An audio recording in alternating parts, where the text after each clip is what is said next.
I find super interesting. You were just talking about it, and we talked about it a little bit before.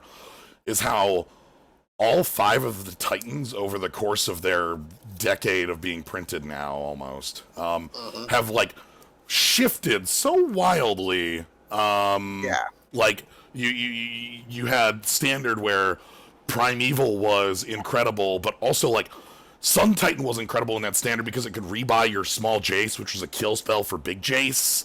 Yep. Sun Titan killed Big Jace with little Jace. Plus, Sun Titan has been in like some kinds of combo decks, I think.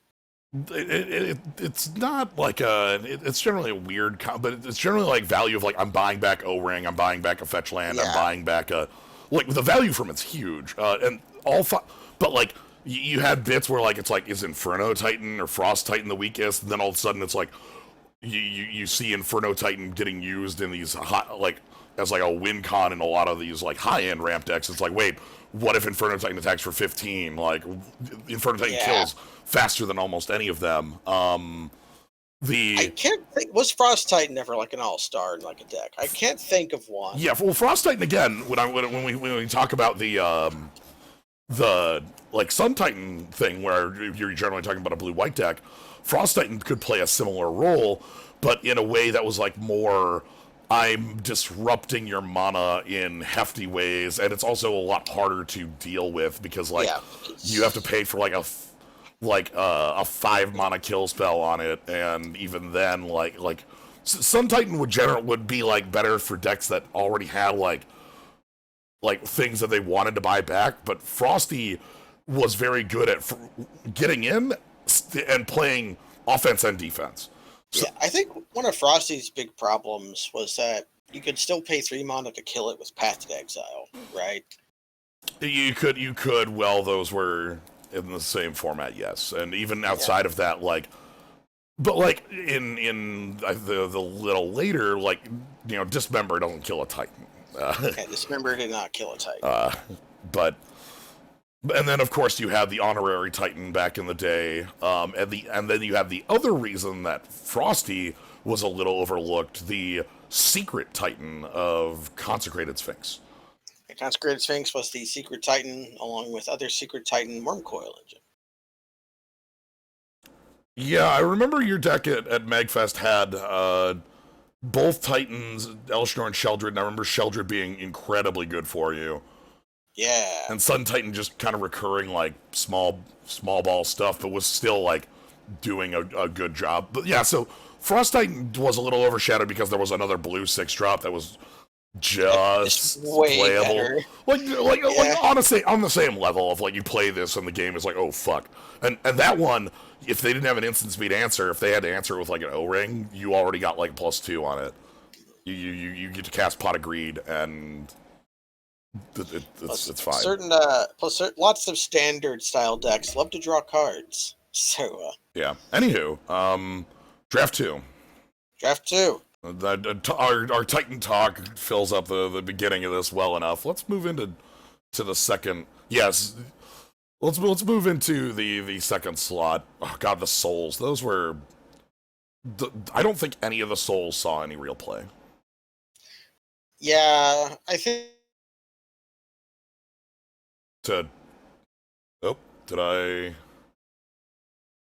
just lose all connection? For bringing the word Chandelar to Magic.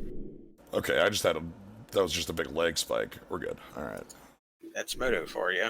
But yeah, I'm gonna just pull up a soul of so that people are aware of what the hell we're talking about. I know we've drafted Soul of Chandelar before, which that card was like an absolute beating. Well, in draft, in limited, they were like 6 mana 6/6s with these like stupid powerful abilities. So this is what we were talking about. These are the souls. Soul of Ravnica was so bad, its ability, but it was still just a dragon because it flew. So, like this, it's a 6 mana 6/6 keyword in play ability, and like a copy of the in play ability from the grave.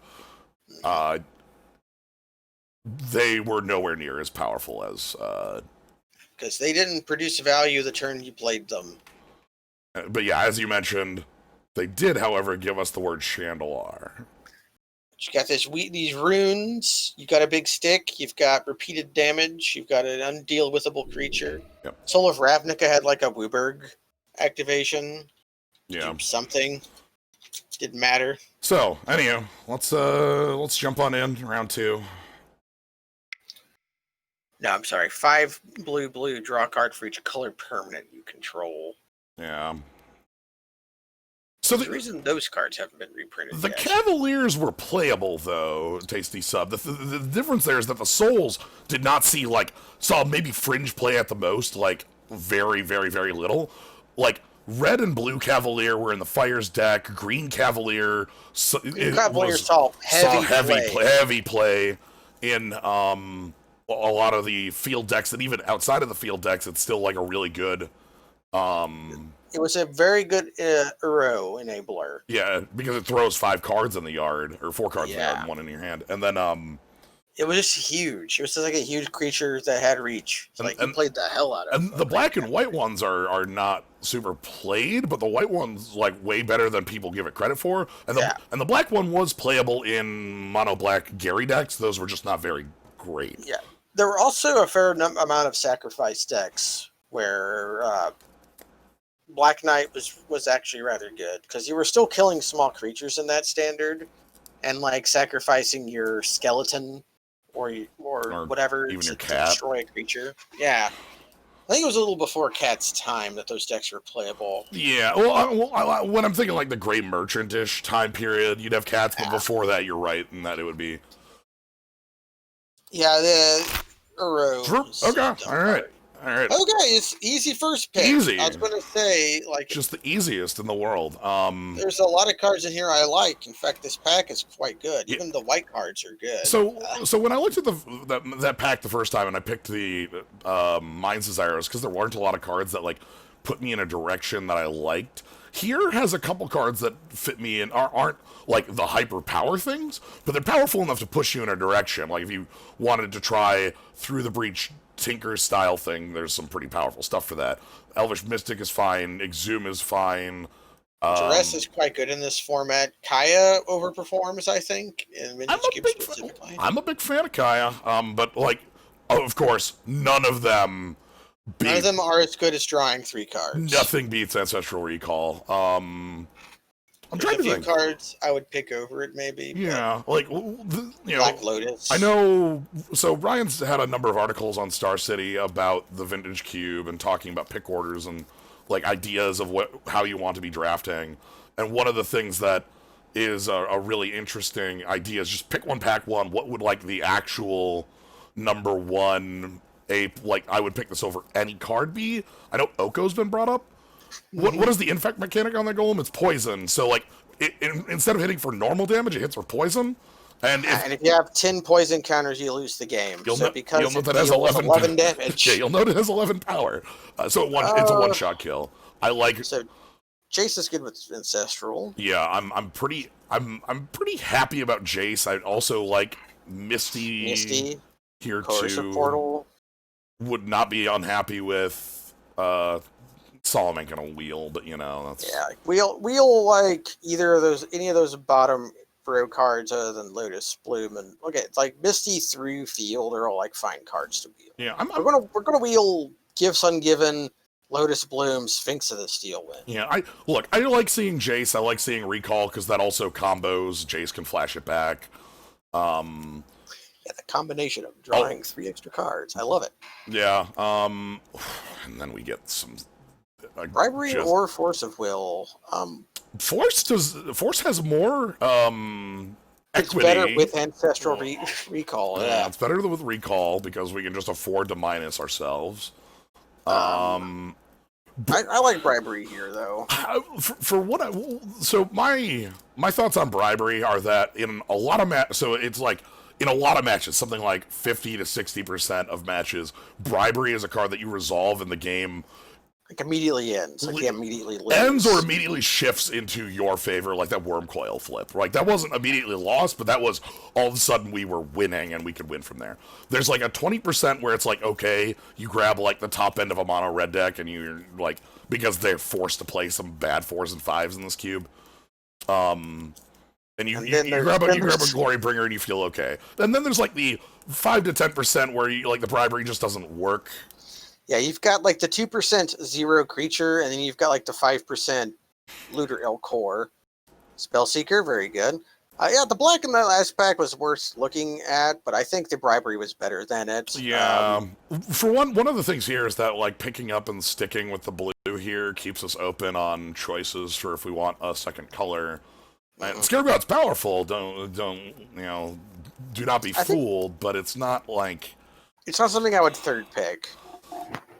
It's also I think I'd want the bribery or the force over it. I like the Spellseeker here because again we obviously have recall. Yeah, obviously have a spell worth picking up. Hopefully we could get one more, like a ponder or something. I do not hate birds. Birds would be fine. Rex Sage is good. Yeah, no, yeah. Like I said, I'm just talking about like possibilities and how they line up. Okay, we're seeing blue is a little off. I like swords. I like Gaunt. He's all right. Gonti's all right. I think picking up the Hollowed Fountain would also be fine. Yeah.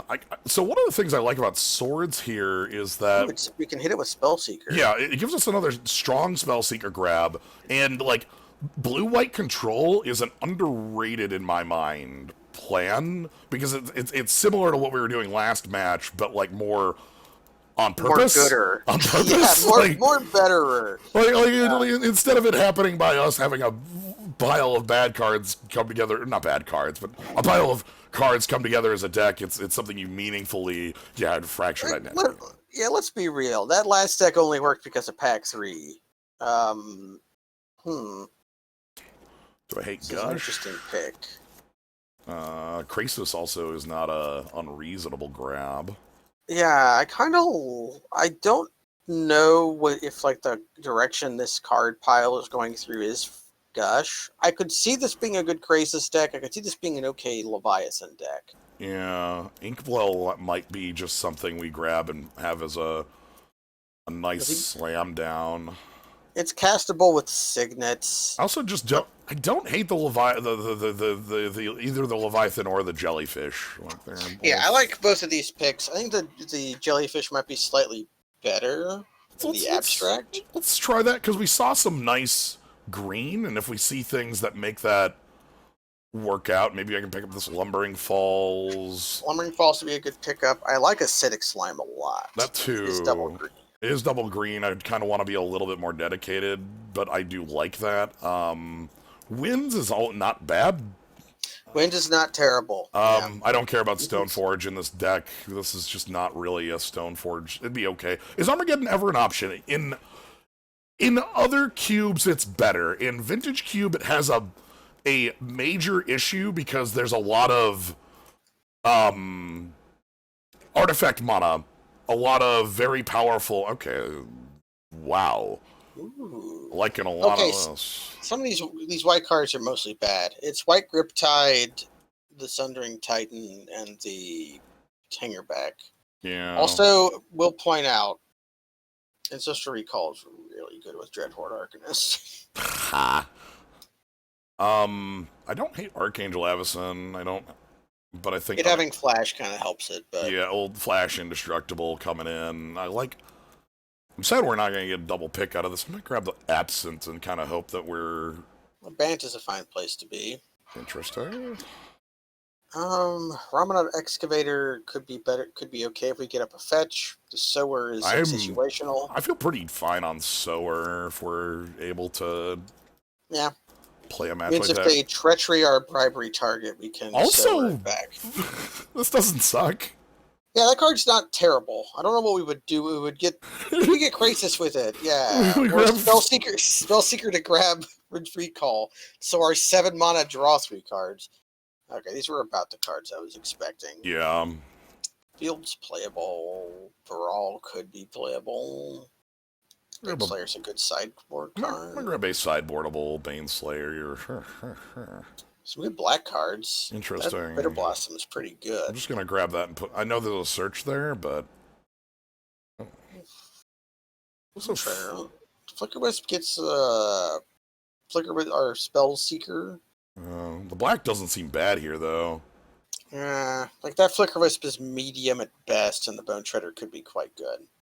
And you get your Weird Angel anyways.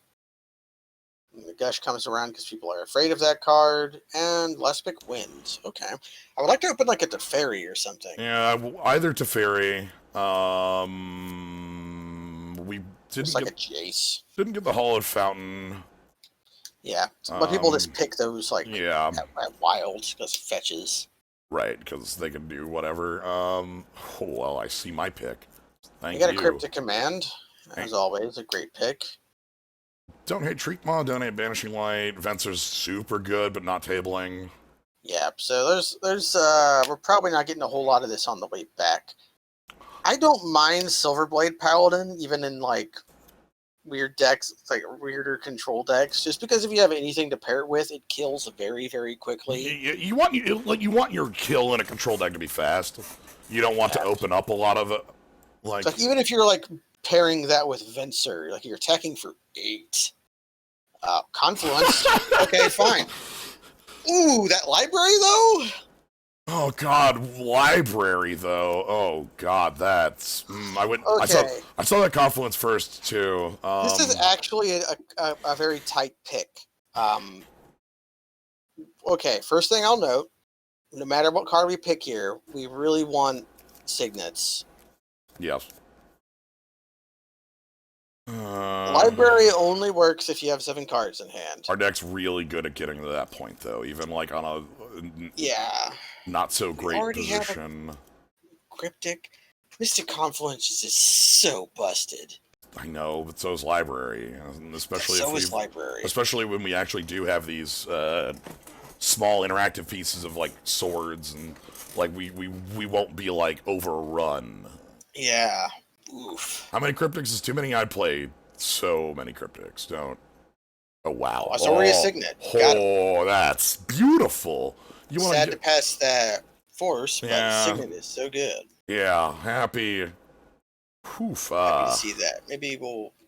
There's no way Selesnya has Signet wheels, but hopefully. Yeah. If we had more Signets, the Angel's not the worst. It's like a thing to cast at the end of the day, but.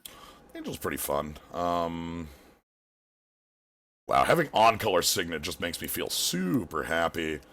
Yeah. Well, okay, so here's the thing. Cryptic Command is just this, like... It solves any problem. Often imitated, never replicated, like... How does this deck win? Ancestral Recall, Cryptic Command, just whatever. We'll find a colonnade. I don't know. Like no, we attack with Spellseeker 20 times. Like Jace turns. Oh my! On a train. Oh, gifts. So excellent. This is some gifts given. Ooh yeah. Yeah. We could technically cast the Hydroid Crisis. Sure, we just do whatever. We have bribery in our deck. Just don't worry about winning. It'll happen. I love that I can spell seeker for this if I'm like a huge asshole. Yeah. Okay, completely off-color Signet. Terminus is okay. We don't have Brainstorm yet. Might not ever have it. Yeah. The Signet doesn't help cast some of our things, but we do kind of want to advance our mana, and it might help fix with the Crisis if we end up playing it. Yeah. I could see going either way here. Even the Selfless Spirit is like... Yeah, O-Stone is debatable as well, but I like Terminus a little more. We're not a Cradle deck, sadly. Yeah. So I could go either way here. There's also that Channel that's a little too late for us to turn on, but... Yeah, Channel you want to pick up early. You want a good Pack 1 Channel. I'm gonna hope that the white being open enough is still, like, makes those come back around. Okay. What's the Day of Judgment if you just want that? Fire Ice, pretty good. Me and Ryan argued about Stone Coil Serpent. His position was that it's bad in the Tinker Metalworker decks, and my position was that it's pretty good in the Tinker Metalworker decks.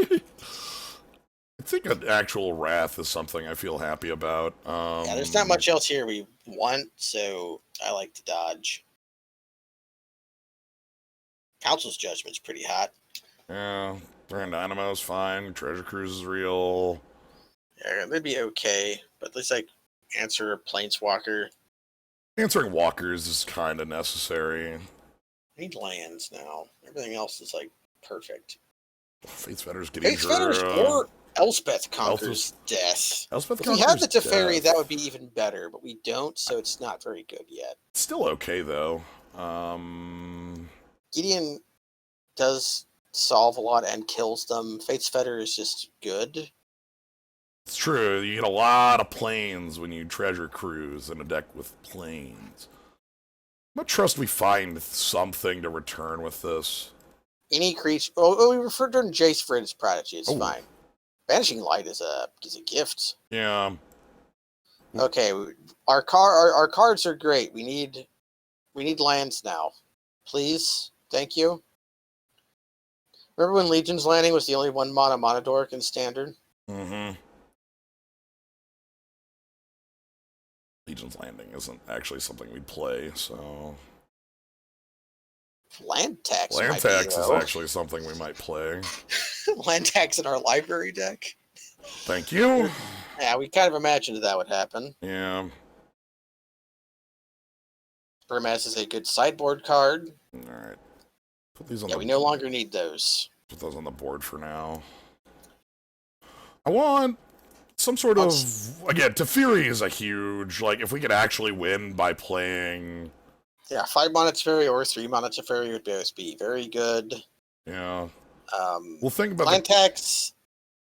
Does Yeah. does land tax get? Like I'm thinking a tithe. Land tax can just get basic. Any land, basics. 3 basic lands. It color fixes if we actually needed to, you know, fix for... Okay, I want to find... at this point,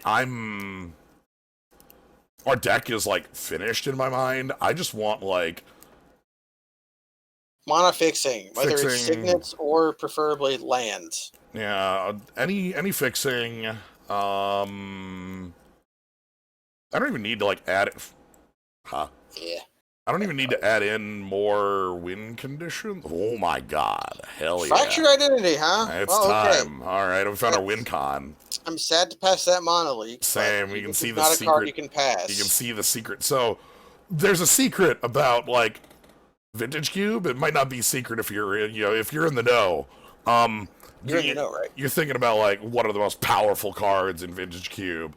And, like, on your normal brain, it's like, all right, we got Recall, we got Library, all right. And then on your bigger brain, it's like you got your, like, Oko, you got your Treachery. And then on, like, Galaxy Brain level is this piece of garbage. Yeah, Fractured Identity is a card that you could reasonably pass most powered cards for. Like, this could be worth picking over an off-color Mox. It might be worth pickable over an on-color Mox. I probably wouldn't pick it over Recall or Black Lotus. That's about it. It's like Duplicate, but it can hit Planeswalkers and, like, anything. Gideon? Remand? Remand? Remand might not be our speed, but we do... I'm looking at our curve. I like having things on the fake. low. I like having things that are, like, decently on the... Yeah, Gideon might be worth picking up just for the Elspeth Conquer's Death. And to have, like, actual honest-to-God... In my table, we saw the Terminus come back around. We saw the Terminus come back. We ain't gonna hit Yorion levels, even, like, this deck. If we have to, like, play something off the board, we can just put, like, Baneslayer in the main and call it a day. I don't really... Man's pretty good. Just interactive spells. Huh. Oh, we can't tinker. It's V-click. That's a threat. Mox ain't bad either. We got a lot of ways to make up that card disadvantage. Yeah, we don't need Demystify, although that is worth, like, thinking about. Yeah. Vendilion Click is just, like, good, though. Hallowed Spirit Keeper's fine as, like, a threat, because it's, like, a sticky threat. Hallowed Spirit Keeper goes into, like, the good kind of mono-white deck, where, like, you play very annoying creatures that, like, either replace themselves or very dunk on your opponent. Like, your Thalia's, your... What's that 2-1 with Afterlife called? That guy? Tithe Tithe Drinker. We'll just call it Tithe Drinker, even though it's not. Alright, found some creatures for our deck. I think we're a we're Gear not. Hulk. We could be okay. Gear Hulk casts Ancestral Recall. Yeah. I don't actually hate Relic here. It kind of messes up our Jace, but our Jace just kind of works without it. Yeah, that's not bad either. We have Dig Through Time, Gush, Cryptic, Ancestral Swords. Resto does not have the, like, blink power. Yeah, we're not using much for like some of a lot of our creatures we don't want to blink. Like we don't want to blink Jace, we don't want to blink Sower usually. Like Splinky Spellseeker and Click are kind of good. Yeah. I'd like Uro if we actually had the fixing to go that direction, but... Okay, we can pick a land here. Sure. You don't have the artifact mana for balance to be very good, so you'd be like just like a. It would always be a reactive card. It'd be yeah. I have a lot of feelings on hate drafting. The answer is no. The answer it's in leagues. No. Yeah, and even in 8-person drafts, you need to have some sort of really Yeah, you have to have a card you absolutely cannot beat that you know you are going to fight, like that kind of thing. Spell Pierce, Twister. I don't know how much I care about Twister in here. I like Spell Pierce. Spell Pierce is good. Like it's that in the Spiral. Those are both. That's what I meant, not the Yeah. said Twister, but it's Time Spiral. Spell Pierce is very good though. Yeah. Looter Core is okay. We get to make decent use of it, but not like the best use of it. I'm not. Oh, thank goodness. Man, sorry, Narset. Yeah, whatever. Sorry, O-Ring. Whatever. This is like I don't. All the stuff's replaceable. We got double impulses. We need one of these lands. Mini Jace or Cloud Skate. Those are both good cards for this kind of deck. Yeah. Jace is rather good with Elspeth Conquers Death because you just minus it, then bring it back. Yeah. Cloud Skate is just like a thing to do on 2. What are you feeling here? Jace is technically a win con. Jace is technically a win con, yes. Nobody's ever done that in the last like 5 years, but it's technically. I think I'm fine with that. So okay, we got Seachrome Coast. I wanted one more piece of fixing, but we're probably not going to get it. No, we're in. Yeah, we've already seen all these cards. Then we can obviously take. Monoliths. We have some hefty mana costs. I don't hate Monolith. Botanical Sanctum would just be like me picking that up so I can put in the Krasis. Yeah, we would have 2 pieces of fixing for it. Golgari's Signet too. Yeah, we have just those 3. It might be worth considering. I don't know if we need that in this deck though. Like we draw so many cards already. Yeah, I grabbed the Monolith. I don't know exactly how that fits in, but which sideboard card do you want? Yorion or Hallowed Spirit Keeper? Some more big flyers, obviously. Yeah, I don't think we need Gush. We'd be casting it for 5 mana. Yeah. Can we companion that? We're not quite there. Another Wrath or a Demystify. We have a Banishing Light and a Council's Judgment. Yeah, we're not like hard up for that. I'd rather upgrade the Wrath. We're not a High Tide deck. High Tide has its place. We saw. Yeah, we can get it with Spellseeker. Yeah, it's real good. Spellseeker is just gonna be the beatdown in this deck. Oh my goodness. Yeah, it annoys Planeswalkers and draws Ancestral Recall. What more do you want? Day of Judgment out. I'm gonna keep Terminus and Wrath, maybe. I don't care about either. Ooh, a little bit of that Relic? Yeah, sure. I don't think we're an Emery deck. Nah, we could. Uro's also a little bit too harsh. Yeah, it'd be hard to flash back. The double green is a lot. The Relic might be a sideboard card. Relic's fine. Relic's nice. I'm kind of looking at what we got. We're main decking. Sure, Containment Priest can also be a nice one. Yeah, it's also a good sideboard card. That works really well against some very specific decks. I remember at one point, Containment Priest was bugged, and if you exhumed, Your Containment Priest would keep them from getting their exhumed creature. Ha. Even though that is not how it works. Splinter Twin. Kiki Chiki and Twin are both in the queue. Yeah, the full Twin combo's in here. And there's a lot of enablers for it, because you got, like, not only do you have Pestermite and Deceiver Exarch, but you have Resto Angel, and you have Zealous Conscripts. Zealous Conscripts. Here's the stinky part. Is a 540, which means you are not guaranteed to have all the pieces. So you can make your little Blue Moon deck with your Pestermites, and just the 360 you opened will not have any of the payoffs in it. Yeah. Like in that last draft where I picked up both Exarch and Pestermite, it's entirely possible that both Kiki Jiki and Splinter Twin were just not in the draft. Yeah, it's also possible that neither was Yawgmoth's Will or Right, Past Flames. Let's... Hide the cards we're obviously not playing. Put our lands over there.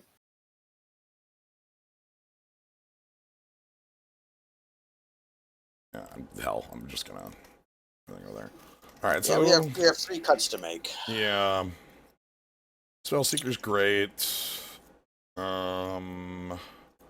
Could be. What's our land tax is pretty stinky. That's one of those things that, like, I might just want that when we are on the draw. Yeah, it's like the old boarding out Windfall on the Right. on the draw. It just doesn't function there. I also like taking out Terminus. We don't have good ways of setting that up. No, we would just be trying to rip it, and if we really want 2 Wraths, we can just have 2 Wraths. All right, how do we feel about Golgari's Signet? What's our curve? Well, let me take out the Terminus, because that feels just... If we want a second Wrath of God, I just have a damn Day of Judgment over here, too. Yeah, that's what I meant. Is if we need 2 Wraths, we got them. It's like we have a lot of 3+. Like some of those are fake-ish, like the Dig. We're probably not casting Dig for 2, and like the Unexpectedly Absent is fine at 2. Yeah. I think it might be, like, I'm looking at Monolith versus Signet, and... Okay, what's our big mana plays? We've got like the 5 drops that just kind of like win the game. Bribery and Fractured Entity, and like to a lesser extent Elspeth Conquers Death. Yeah. Even if that's just getting back a Spellseeker as a 2/2, that's fine by me. Like, yeah, because we can draw and recall. Yeah. Or we ended up with a few good utility creatures to pick up, like the Jace, the other Jace, the V-Click, the Spellseeker, the Sower. Like these are all like fine cards. Hell, you can get a Torrential Gearhole. Yeah, if we get a giant ass Gearhole, we can draw 3. I don't know. The card always face value does something if you can target something with it. Yeah. So we need 8 cuts. The problem with that Signet is that it's just super... It advances your mana by 1, and it kind of messes with our color. We have like Cryptic Command and stuff, so maybe we just cut the Signet, and the Monolith is just like a big mana thing. I think I'm fine with the Monolith letting us play like either 2-spell or Biggie. Yeah, letting us double spell. Or like even like Bribery with like Spell Pierce backup or Remand backup, you know.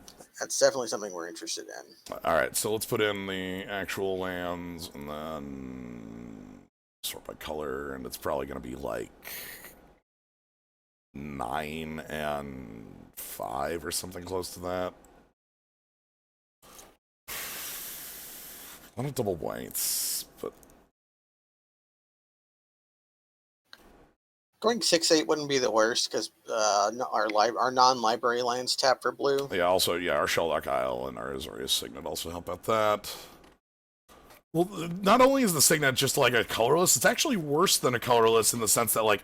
You have to spend a colored mana to activate it. So say I play Island, Signet, and then I play Island, and I look at the Cryptic Command in my hand.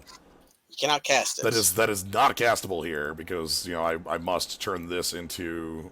You know, so... It's even worse than... If it was a colorless source... I probably would actually, I don't know, that would, like, the fact that it messes with the colors a little bit too much is my problem. Especially, like, looking at this deck, we're actually, like, I feel like the weakness of this deck is its fixing. Like, Yeah, we could have speculatively picked a hollowed fountain. Yeah. That was that, but we didn't because we didn't know at that point. Yeah. Alright. And of course we can just board up to, like, if our deck ends up, like, decking itself too many times, we'll just board up to 60 and have Yorion active. It's fine. Yeah, we have our deck of commitment. Our deck of commitment isn't that bad, to be honest. No. It's just like Bitter Blossom and Bone Shredder that are annoying. Like, these are the unplayables in the deck of commitment, and then all this is, like, playable, but not, like, some of them are obviously... We play a few extra lands if we play the deck of commitment. But yeah, so to talk about getting Yorion up, somebody asked, like, well, is Yorion playable? If I do this, if I were to just literally throw in these 10 cards, that's not enough. Nope, you put in your lands, and then we'll be a few short. Like, because we want to add, like, 6 or 7 lands, and then we get up to 56, so I would need this, and, like, this pile here, this is just barely enough. This is, and that is with 1, 2, 3, 4, like, cards off, right? Like, we're... Yeah, you draft 45 cards. Yeah. When you draft. So So that you don't have a lot of wiggle room. Because in like a 60-card deck, you want to play 24, 25 lands. At your Orion deck, it's probably comfortable playing 25 lands. So, it means you have like 10 cards that you're free to wiggle around. Actually 9, because the Orion isn't actually in your deck. So you have, and like any fixing is you know, one. Yeah, like any lands you pick screw up your land count. This is mana and spells, and a spell that wins the game when you cast it. And a way to cast it quicker, so Yeah. If my opponent plays like Mana Dork, I would... Oh, this looks real nice now. That Gear Hulk is pretty cool. Yeah. Sadly, can't flashback the Fraction Entity, but who cares? Can swords. Flashback swords. That's actually pretty nice. Again, if our opponent goes some sort of Mana Dork, I'll slam. Ooh, Bent.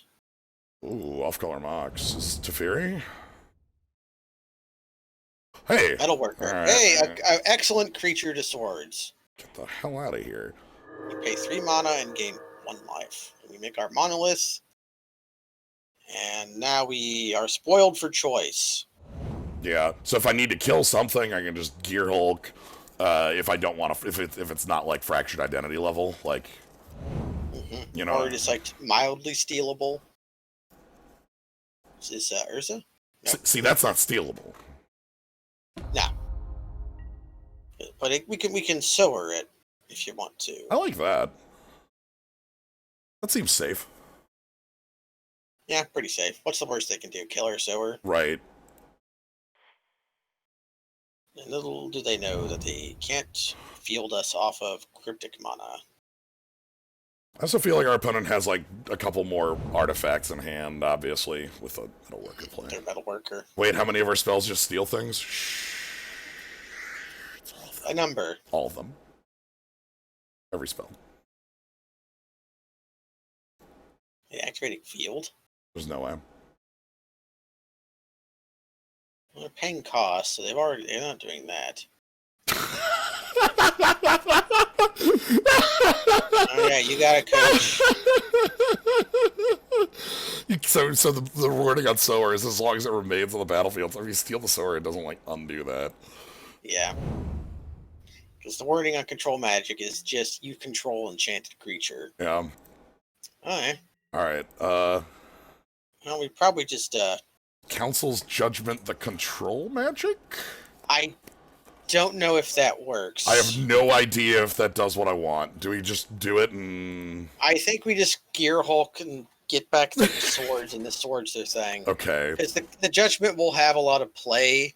That's true, but like we have multiple... And this is still a 2-for-1. This is an 0 for 2, actually. Okay, fine. Let's make the... Let's make the 0 for 2. Because we're killing control magic and Hangerback Walker. They don't get the 1/1s. We keep our 2/2, and we have a 5/6. Fracture the control magic for memes. All right, that's obviously that's. I mean, that would work. It would work. I'm just I also could do it on the sower for like even hyper value. Even more value. Even the same value. The literal exact same. Look, I have two. Actually, no. Each player, other than its controller, nope. That would give them the sower gens. Oh, That'd do opposite work. Okay, opposite work. You're right. That's opposite okay. work. Let's not do opposite work. Okay, so let me think. Now that we've committed to this line of action, whenever the sower or the creature change zones, they forget each other. But they didn't change zones; they only exchanged control. Yeah, so I think actually getting rid of the control magic would have worked. I'm pretty, like, my gut tells me that is how that should work. Because, like, there's still a control applying effect here. Yeah. It's... I would have to double check that, though, because especially because Sower is sort of funky. Sower is kind of funky. But this play was still, like, very good. Anyway, this gets us, like, a clock. This is a 3-turn clock, by the way. This is... Yeah. Plus, we still have... 2 pieces of absolute removal. Like, the thing that's so incredible here is this is absolute removal, in the sense that, like Inkwell Leviathan comes down, this still kills it through hexproof. Because, like, you read the card, the word target does not appear on here, it's just vote. This one is almost absolute removal, but in the sense that if they play, like, some sort of walker. If they go Teferi here, you know, Teferi, top of deck my Gearhulk, I don't know. I don't know why anyone would do that, but, you know, they might have to. Who knows? Yeah, they don't want to get beat to death.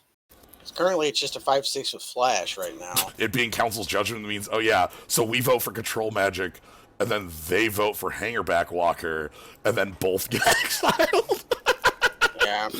Oh, that's beautiful. Oh man, there's so many. I love how many there's like 20 lines there. That's good stuff. Don't fracture identity, my own thing. Keep that one in mind. We had to read the card. I had to look at it because it's a weird like Battle Bond Commander card. Yeah. And I wanted to make sure that would work. And... Hello. Is it me you're looking for? Actually, if they have a green source, they could activate Stirring Wildwood. That slows their clock down by. Yeah, that would mean I couldn't attack with Sower. Yeah. I'd just have to Gearhulk in. Let me read Sower of Temptation while our opponent is getting their pizza. 1 glamour leads him far from home. Gain control of target creature for as long as Sower remains on the battlefield. So that means if it stopped being a creature, the effect would stop, right? Because it's target creature. No, that targeting restriction only cares for the resolution of the effect. Of the trigger. Okay. So it would be like you could steal their Stirring Wildwood, is what I was wondering. If they activated it, and obviously we can't target it with like identity. This says non-land. This says non-land. Yeah, no control magic works that way because it's an aura. Yeah, so auras. Auras are always checking that restriction at all times. Yeah. It's like a state-based effect; it'll fall off.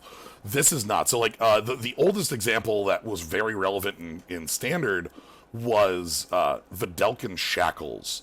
Yeah, Videlkin Shackles only cared about the creature's power when you target it. And it didn't care about what it was afterwards. So, like, you could use it to steal, like, a Blink Moth Nexus, and then, the stop Nexus... being a land, and as long as you keep it tapped, it would work. All right, well, we have 10 minutes. So we can talk about weird old cards. But yeah, so Videlkin Shackles was a really cool artifact. When I started playing the game, it was what I started playing in Mirrodin, Kamigawa era, and in a post-clamp world, post-affinity world. In post-affinity, even pre-affinity, mono blue control was I think probably the last bastion of what people think of as mono blue control, because like anytime after that, it's no longer mono blue. Like, when you're thinking of the annoying control deck, and it like in the last 15 years, it isn't actually mono blue. It's more like Sphinx's Rev. It's like the Sphinx's Rev deck with Aetherling. It's like the Nephelia Drownyard WinCon deck. But back then, the mono blue deck had Monoleak, it had Condescend, it had Last Word if it wanted Last Word, it had Hinderbottom. Hinder bottom. Hinder bottom. Or hinder top, which is my favorite. Nobody ever. No, the card is named Hinder bottom. I'm pretty sure. Yeah, it's called hinder bottom, but like once in a blue moon, you got to get somebody with a really good hinder top, and bellissimo when you could actually do it. Yeah. Like if they were like ritualing into something. But the two cards that made mono blue real in that format, because like you can't just play counterspells and win, right? That's not. I'm sorry. It's 3 cards. There's 3 cards that made mono blue extremely effective in the post affinity banning world. Like that was such a cool standard actually. The post affinity banning Mirrodin Kamigawa standard was really neat. There were so many different decks I remember. But mono blue had Videlkin Shackles, which is a 3-mana artifact, 2 tap, steal control of a creature until you untap this card with power equal to or less than the number of islands you control. Your mono blue, that's almost all your lands. Not all of them because of one of the other cards on my list. Number 2, Oblivion Stone. One of the things that made the old decks that were like mono blue style work was Nev's Disc. And O-Stone worked as sort of a Nev's Disc. You could use it you put a fate counter on your shackles, and then from there you didn't care. You would have it as this threat to blow up everything. The last one that really made it was Stalking Stones. Stalking Stones, one of the classic man lands. Yeah, so Stalking Stones reprinted in Mirrodin block. It was from Tempest originally, I think. Yeah, it was from Tempest. It taps for colorless, and it has 6. Turn this land into a 3/3. This effect, no duration. Like, it just turns into a 3/3.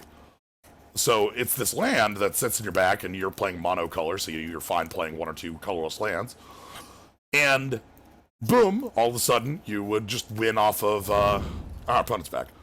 You'd have Stalking Stones as your like end game win con. It also didn't blow up to your O-Stone. Made it very powerful. Dak. Yeah, they're gonna Dak here and try to Dak for our Gearhulk? Dak for our Gearhulk would be pretty good. That'd be pretty bad. That'd be a pretty bad play. I mean, in the sense that, like, for us. It'd be rather terrible for us. Played Pokemon in paper? Yeah. It's been a while since I've played Pokemon in paper. I have. Tinker. Hey! I like this play. Guess what? I can answer literally anything. Do your worst. At least except Bolus the Citadel would be like the worst, actually, I think. At least with Pokemon, the online client is still extant, and it's still pretty good. Still pretty good. Okay. Annoying. Because of... Okay, they blow up 2 of our lands. Yeah. So if we draw a land, we'll still be able to... No. No. We can still Council's Judgment, but it'll blow up 2 more of our lands. Yes. Pain in the ass.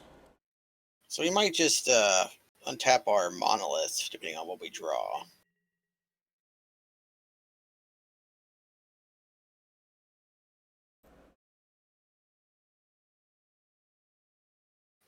That's pretty good too. I like that. Just go with untap the Monolith. Probably. And just like hang back. Maybe they'll fetch their Arid Mesa. That has to become something we can target with Sundering Titan. Or no, it doesn't have to be something that they can target with. No, if we Fractured Identity, lots of things happen. Because both triggers will happen. Yeah. I also we will control a 7/10. Yeah. Okay. They have to fetch a land that will die to Sundering Titan because of This is fine. That's annoying. That's annoying, but they can't take us off killing Sundering Titan. It's just annoying. There's an obvious hit here. Yeah, they have to take the Fractured Identity. This makes our Elspeth's it means that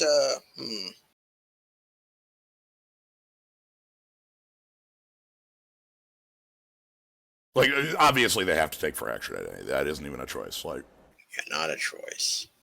1 card in hand? Oh.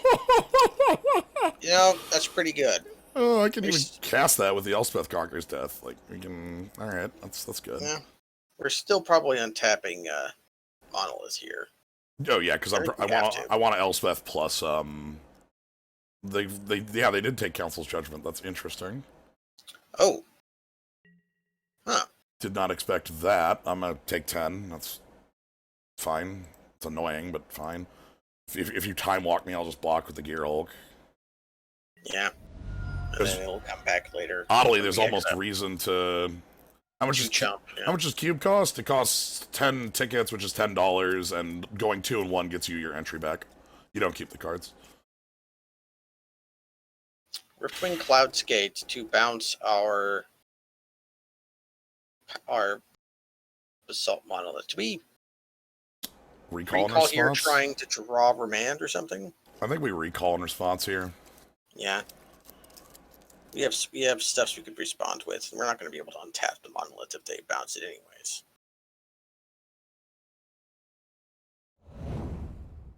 Oh. Oh, that's a simple solution. Yeah. It does mean we're going to lose all of our lands, but... On MTGO, this is with random opponents. Yep.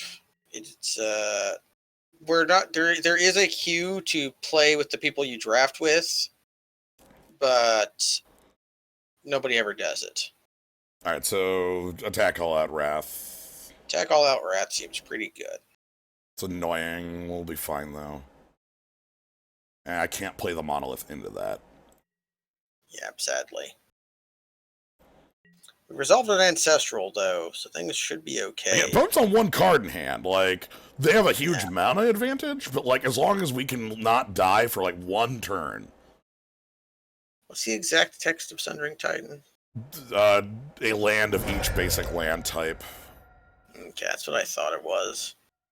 Nothing about each player controls. No, there's no... It's just a land of each basic land type.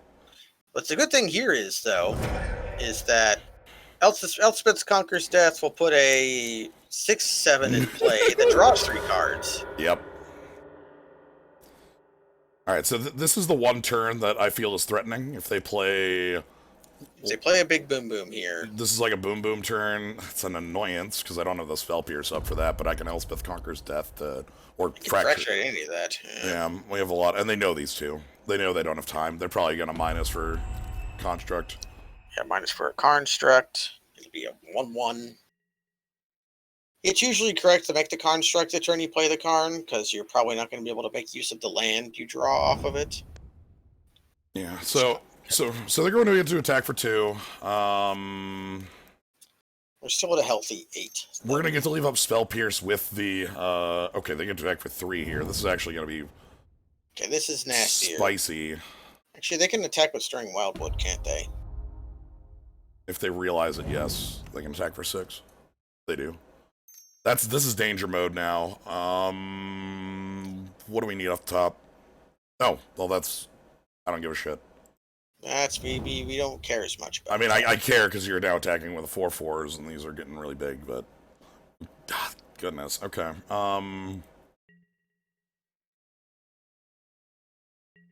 We're just dead? We might be, depending on our draw. Is there anything I'm digging for? Is there a 5-mana card that isn't in our hand? Like, is Bribery better than what we currently have?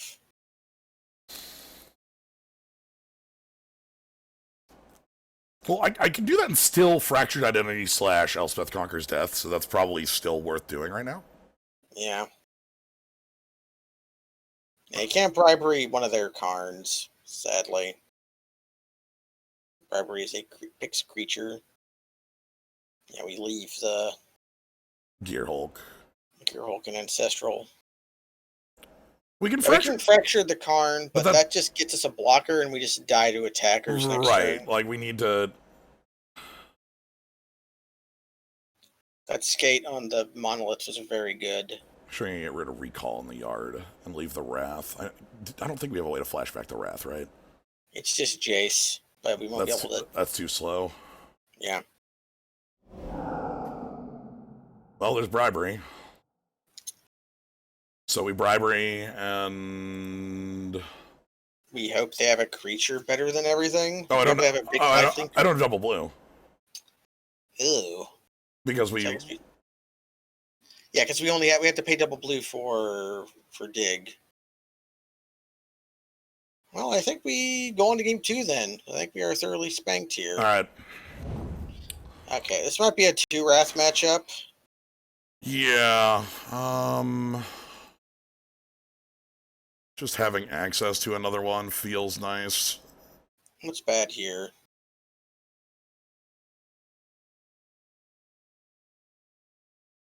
I like winds. I like spell pierce. I like remand. I like our lands. I like.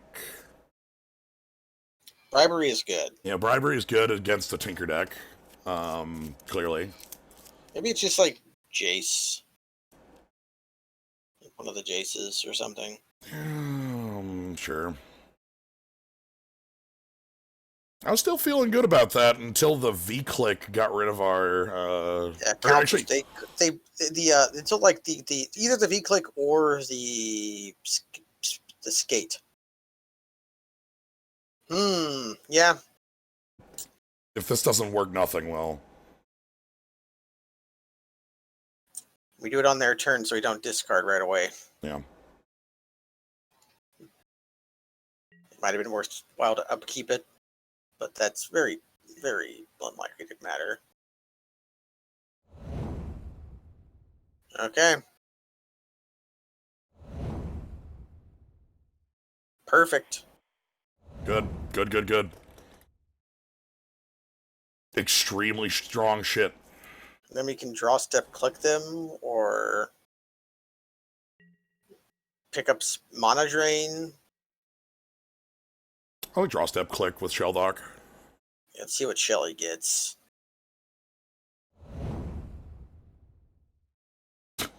Bribery. Okay. We'll get to that soon. We're 27, and like, all right, on your opponent's turn.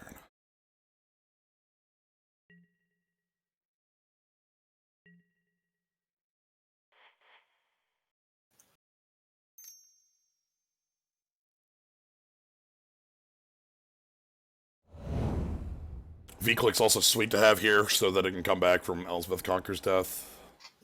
If they kill it or something. All right, let's see what you got. Oh my god, Yorion. Yorion. Oh, well. People. Tinker. Tinker, We have to huh? take the Tinker, right? Yeah, we have to take the Tinker. That seems like just the only thing I care about. I mean, obviously I care about the rest of these cards too, but I can't allow them to result. We The saw rest of what their cards are pretty bad right now, though. Like their upheaval is not very good. With just a signet. Yeah, so Tinker gone. Remove my draw step. Stop. Porcelain Legionnaire gone.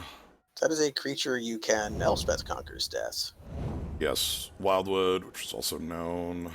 Which will also keep them off of casting Mirari's Wake next No, it won't. Okay, I'm dumb. However, I can just like exile Mirari's Wake when they play it too. Yeah. What if I go grab the mana drain right now? This is a good turn to grab mana drain. Like, what if we do that? What if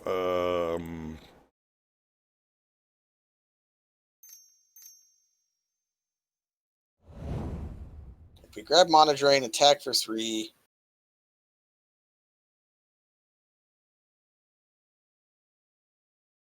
And they can't cast Upheaval anymore, ever. And we always have 2 mana open.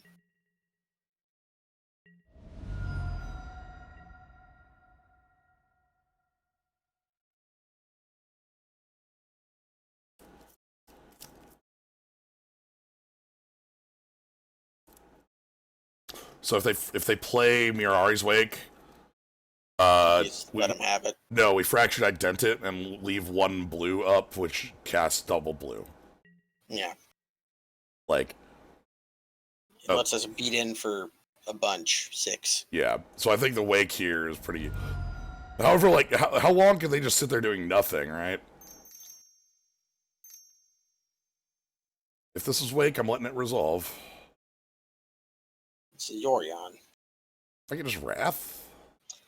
Or just wins it. And just wins it, get rid of it. They're gonna blink their... They're gonna blink their 3-1. Who cares? This doesn't rate the mana drain to me. Like, it's just a 4/5 that we have removal lined up for.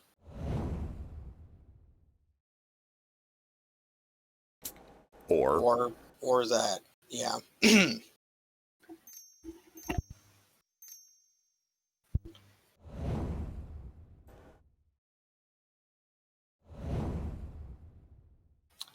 Own and control. Wow. Yep. They were very tight with their design of Yorion. It's very funny to me how, like, you can't keyword flicker because there's like 12 different maybe not 12, but like 20. Like there's so many different variants. You own, then you keep control, goes back to under owner's control, goes back under controller's control immediately, or like at the beginning of the next end step, or until end of turn. At the beginning of the next end step, it's like there's a million. Up, time to beat ass. Yep. In for 9. Your pain shall be twofold.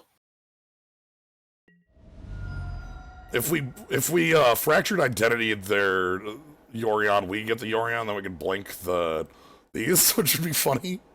Yeah, so that we could we can consider doing that if they kill the V-Click. Yeah, or the Sower, or whatever. I don't... Oh, that's what I meant, the Sower, not the V-Click. Different fairy. There's so many different blinks. Cryptic Command for... It's fine. Yeah, I think we just let them have that. I still have a lethal threat, so... Yeah, there's only one card that matters. Yeah, like, this is them trying to bait me into not getting countering... Right, not countering upheaval, right? Like, okay.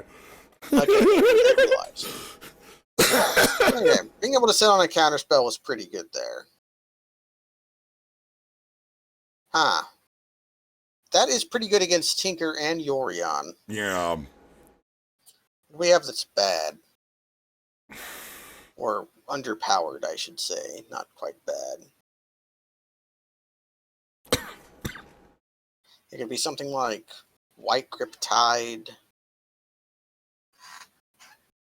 Yeah, I'm thinking White Cryptide. Yep. Like this. Yeah, seems fine. It pressures Planeswalkers as well. Excuse me? Here's the thing. It undid it. Okay, if a non-token creature would enter the battlefield and it wasn't cast, so that is a non-bow with just Elspeth Conqueror's Death. But who cares? Yeah. Or bribery, but whatever. We're the one who controls it, right? Like, we get the choice. Do I care about land tax in a match like this? What would we want it over? Like Remand? Even that seems pretty good. Yeah. Remand is very good against Tinker. Yes. It would probably be in that Containment Priest slot now that I'm actually like looking at it. But Containment Priest is also just kind of good against them. Yeah. I think we ship it. Just go. Let's rock. I'm okay with as is.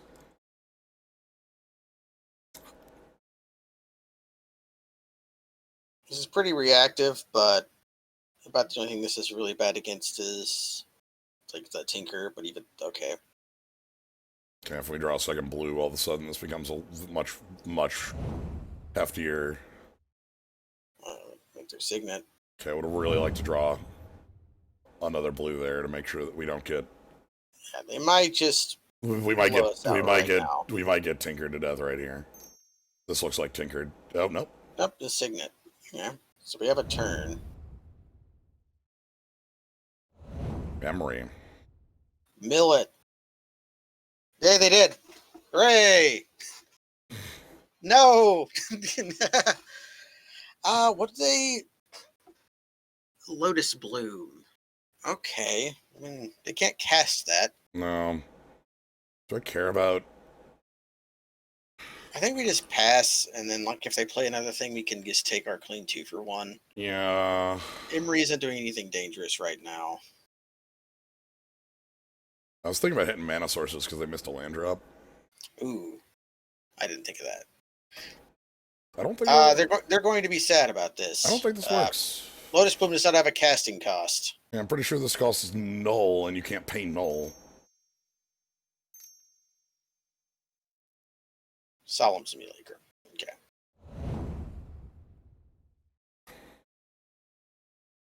Annoying. Not exactly what I want to wrath. Yeah. Sadly meant to be. Well, I'm just gonna do that. Yeah. Grab recall or something. Tooth and Nail has plenty of stuff you can do with it, including Kiki Jiki. Yeah, you can just grab Kiki combo. Yeah, let's just grab recall. And what else are you going to be doing? Like, if I ain't doing the most busted thing with it, what am I? Come on. It'd be like you could get wins with it, which is cute. Yes. Something big.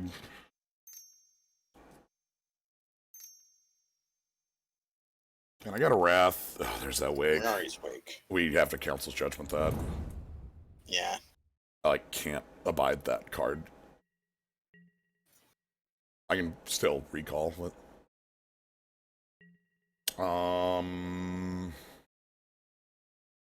If we plan to Wrath soon, then like not taking 3 is fine.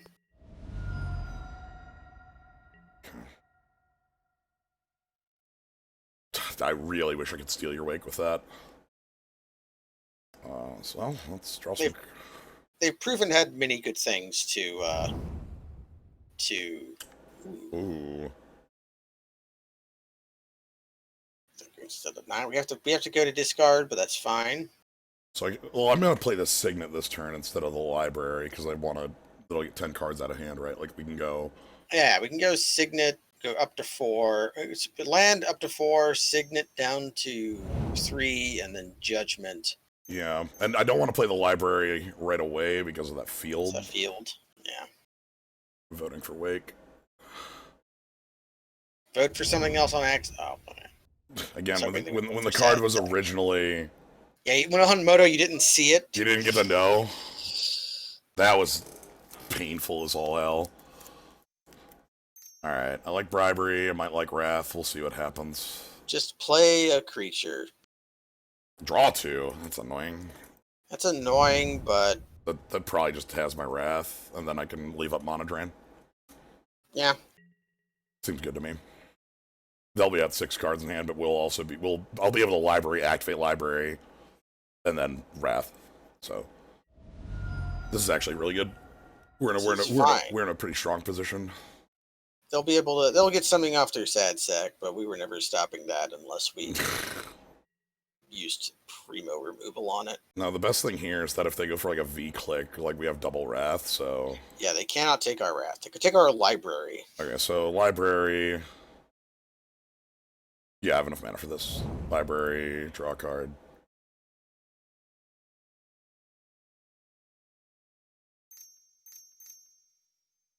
Day of Judgment. Behold. So the thing I'm super happy about is that a lot of their booms are in the yard. Upheaval's gone, Sundering Titan's gone, Wake is gone. So like we haven't seen much else as far as like the biggie. Yeah. Ink Eyes has regenerate. Yeah. I think they finally cut Thrun. Did they cut Troll as well, or like mini Thrun? I think Troll Scenic is also no longer. Workshop. Yeah, they were a Metalworker deck. That's right. Oh right, this is a Metalworker opponent. I forgot about that. Okay, obvious. Yeah, they make the thing that they have to do. We probably just get another island. Yeah, easy choice. We have a lot of blue, especially in hand. I want to be able to like bribery with backup. What does this look like? 5 mana artifact. Memory jar. That passes the Mendoza line. Yeah. We kill that. And at the very least, we have Torrential Gear Hulk into recall, have 1,000,000 mana to spend, on whatever we want to do. Yeah. Here's a billion mana. 3 or higher? 3 or higher. Okay. 3 higher, yeah. Okay. I'm Good gonna go bribery to take a look. I'm gonna go bribery. Because we can still do everything else. Because I can bribery and then leave up Gearhulk, and then Gearhulk could mana drain again. That's very true.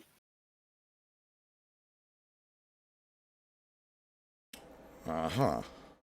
I see! Uh-huh. Behold! And we're leaving up... We're leaving up mana drain. Yeah. Leaving a mana drain, so... They die next turn, right? Even if they steal it, I get a... Yeah, it's 10 on it. Or, sorry, it's a... Yeah. Pass the mana. 20, yeah. They lose. Yes, so, yeah, it's a 10-10 with 20 cards, not a 20-20. They need 2 solutions that we can't fracture identity. Petty theft. I think.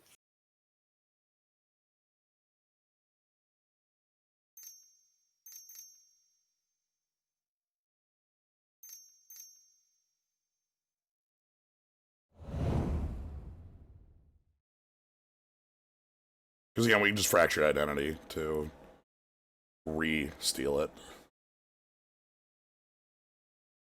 So, like, if they control magic here, which I think they have, like, it just doesn't matter. Yay! So we can fracture identity and also Elspeth Conqueror's stats on the... Yeah, we have, like, even if they somehow got it back and we were out of ways to stop it, like... Yeah, we just have every way of stealing. This is a It's a nice little decky. Yeah, this one's working real nice. Ulamog does work for Slow 9. It's true. Hey, how many Eldrazi kills have I gotten today? I count 2. Count at least 2. Ooh, a little die roll strategy. You know what? This is a hand that probably spell seekers for ancestral, so it's probably fine. Yeah.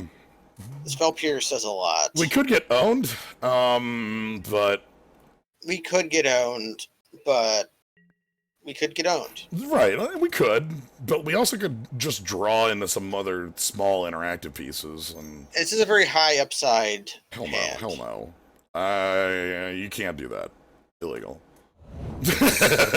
Sorry. Yeah. That card makes my spell pierce stop working. Oh my god. All right. There we go. Well, then that's how I spell seeker. Yeah, we spell seeker and then recall right away. I'm gonna counter your 2-drop. Uh-huh. Yeah, so we spend the 2 and the blue on spell seeker, and we get recall. Then we recall with the mana. Oh, we got dazed. Okay. All right, that's fine. That's good. That's good stuff. Having the days on your turn sucks a lot. Yeah. All right. Acceptable. Can't daze it. I can't believe how counterspell heavy this match is. This rules. Yeah, interactive. This is good stuff. This is good magic going on right here. Oh, well, I was hoping they would attack.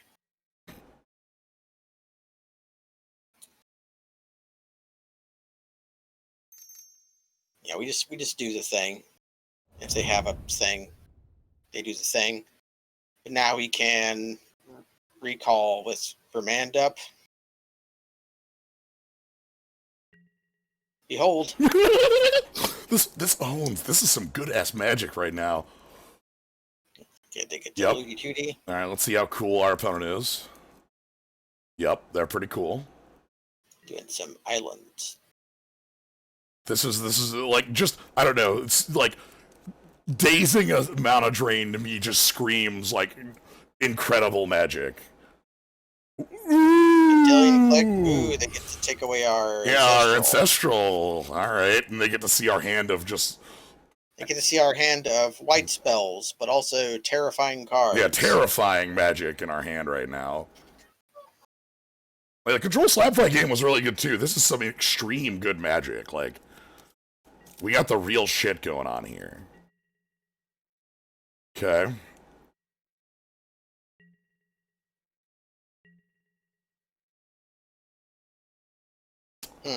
I have to reveal to them that we drew that. Yeah, we just do it. We still get to hold up Remand. Take the bribery? Probably bribery. All these are good. I like the bribery. Like, our opponent seems like they'll have something worthwhile on that. Yeah, we're only 4 cards away. Well, 7. They're in temporary zone. These are in temporary zone. No attacks.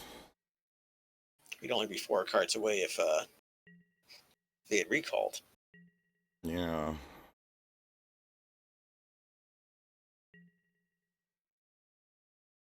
Okay. More filter. Are they mono blue? They might be mono blue. They'll be able to hit Canadian threshold next turn. That scares me. But because they had to daze, they can't time warp. Yeah. But just the fact that our opponent's hand is... Okay, so here's the flip. And I want to read what the flashback is. If it exiles upon resolution, then you can safely remand their time warp.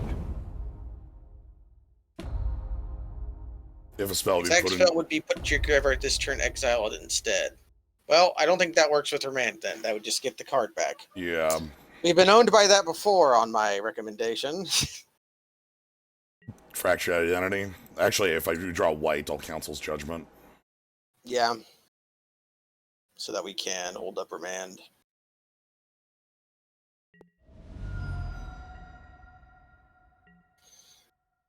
Because they're sitting on 4 cards. I think I have to press the action. Yeah, we gotta force something.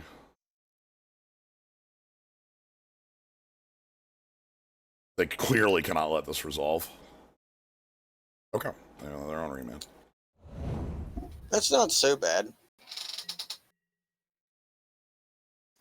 Means that if we ever steal a Jace, now the thing that's scary here is they can just time warp on the next turn, like minus Jace time warp, and then... Which is threatening because they have the V-click in play. Yeah, they don't have, like, a lot of power, so it's not, like, threatening in a, like, oh god, we're taking lethal manner, but it's still pretty good. Next turn I can leave up Gear Hulk, and then, like, Gear Hulk the Mana Drain.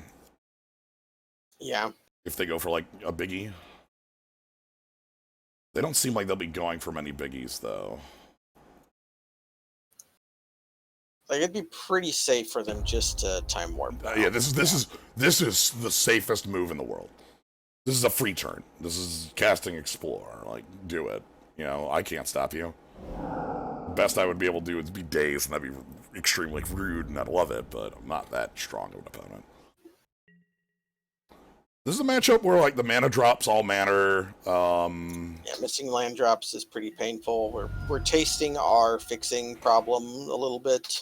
If I had Council's Judgment instead, that would be very different. Yeah, we still wouldn't have been able to resolve it, but I could have, like, remanded the Council's... Or, like...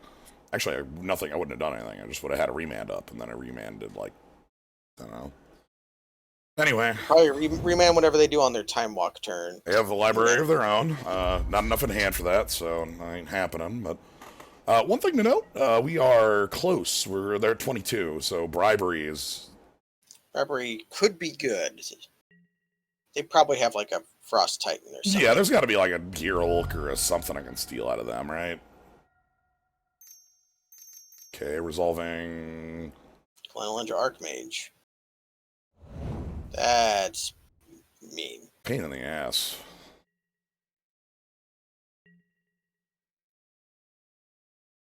That's a big pain in the ass. Yeah, that day's really got us. We're feeling it even well, still. Well, the big thing about it is we missed land drops for 2 turns following, which has put us on the back foot a little bit. God, flash in the Gear Hulk. That might let us menace the Jace. I think that's the best play we have here is flash in the Gear Hulk. Yeah. We're getting kind of beat up. Yeah, this is going to be 5 in the air next turn.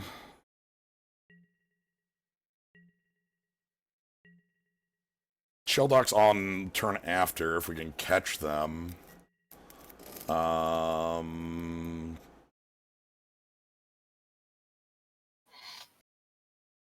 But yeah, I think Gear Hulk is going to be our best bet here. It's just either end step or, like, force an Archmage activation to counter the Mana Drain.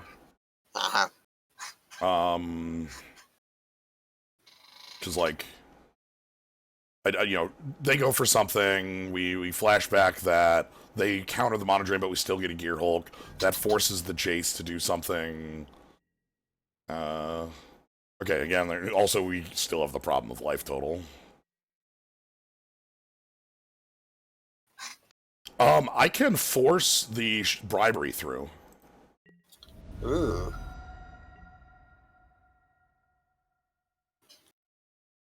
Like, with this, on the persist on the stack, we could, like, flip it out. Yeah. Sure.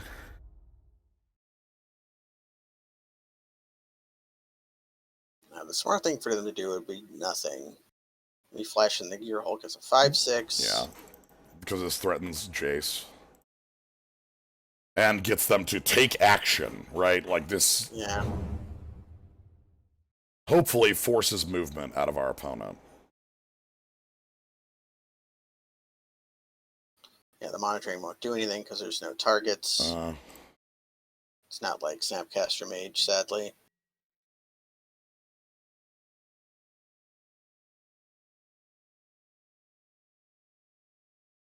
Okay, can we kill the Jace?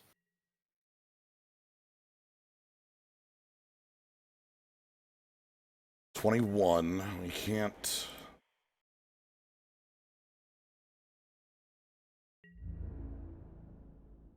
If we kill the Jace, that Jace didn't accomplish a whole lot. Just a pretty good time warp.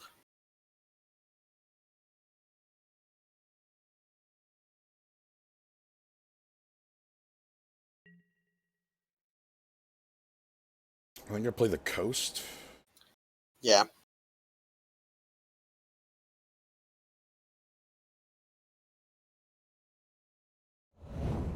Okay. We need like Sower of Temptation. Yeah, Sower would be enough to get us out of this position.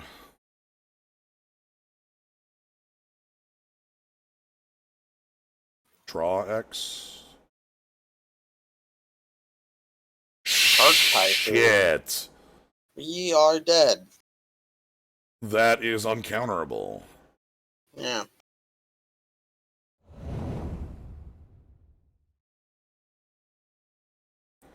Again, You shouldn't show us another card either. no. Again, if I could get them to show us a card, like, I can activate Shelldock now, but again, they have the Archmage active, so... Yeah, we would have to have done it then. Like, right then.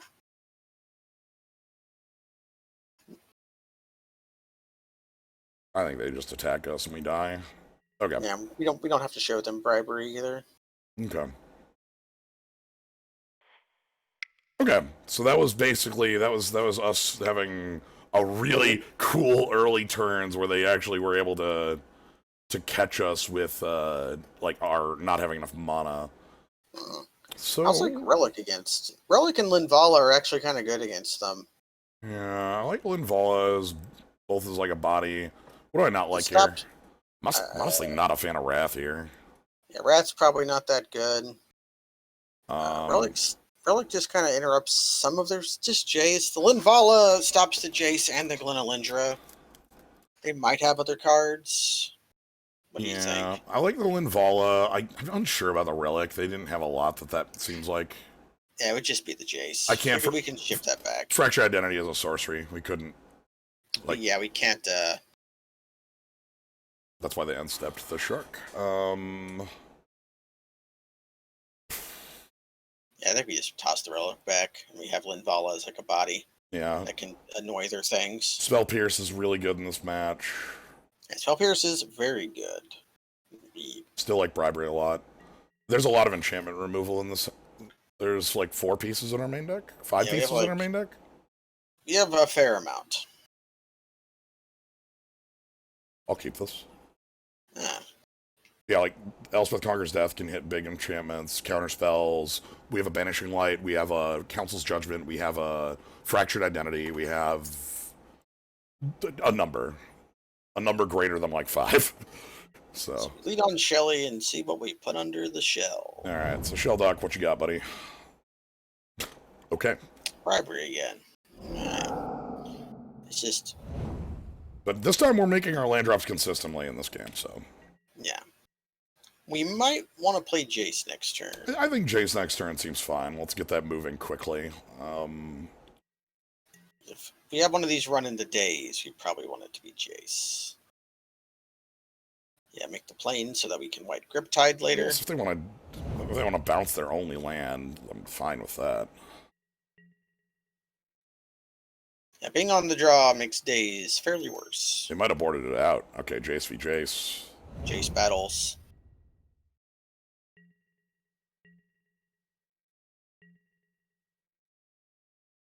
You're good, but I'm better. Do you want to activate in case we signet? Probably not. No.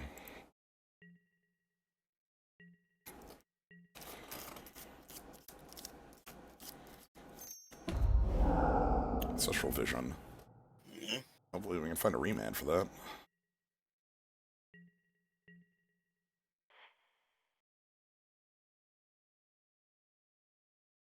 Away with ye, Island. We just recall here, right? Or do we want to recall with Mana Drain back I'm gonna up? recall with Mana Drain back up.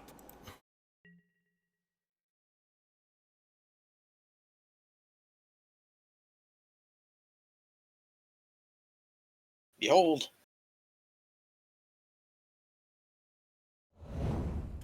Ooh. Okay. No, and Vala doing a little bit of work. We can turn one of these islands into a plains, hopefully. They are a fair bit away from Canadian threshold. Back to a full grip. Yep, they're gonna loot. You can't Elspeth Conquer's Death this, because 3 or higher on the... That's fine. We have some funny mirror match thing going on. Oh my god, this is... Our Ancestral is slightly better than theirs, though. This is some incredible, intense magic going on here. I love this shit. Wizardry. Would love to resolve Linvala. Yeah, Linvala would be very good. It would turn off their Jace forever. Because Jace has to activate the flip. I think the moment we get that down, too, that would be like a good start of... Like a threat. Threat, because like they might control magic or something like that. Or we can kill their Jace. I'm gonna discard the island regardless. Yeah.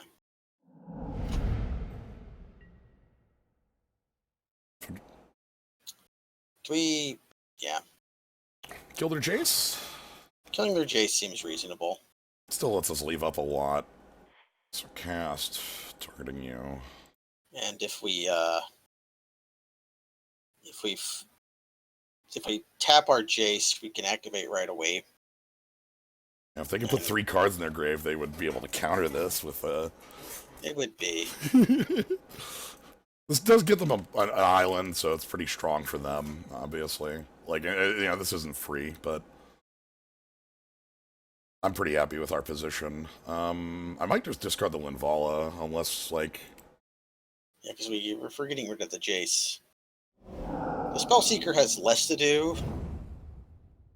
Yeah. It would just be swords. Swords or remand, right? Actually, hold on. Yeah, you can you can Ancestral this turn if you want to. Yeah, hold on. So let's main 2.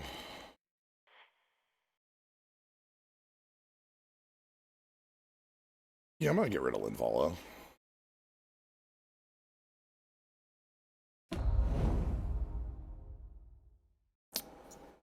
If I Ancestral now...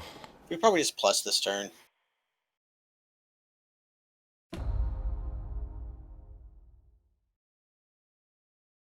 Which now we have Mana Drain plus Spell Pierce. Next turn we can get whatever. Yeah, we're also at 22 cards. And... Mana Drain. Actually, do we care to Mana Drain right now? They take our Mana Drain if we let them have this, and they attack our Jace.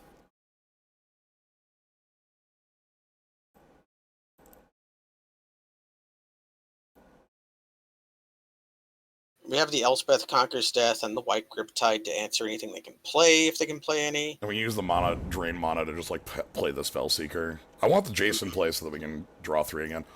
I should probably put this, like, visible. Oh, I can't put it good visible. Super visible, That's but annoying. we can see the 2, kind of. They get the turn after.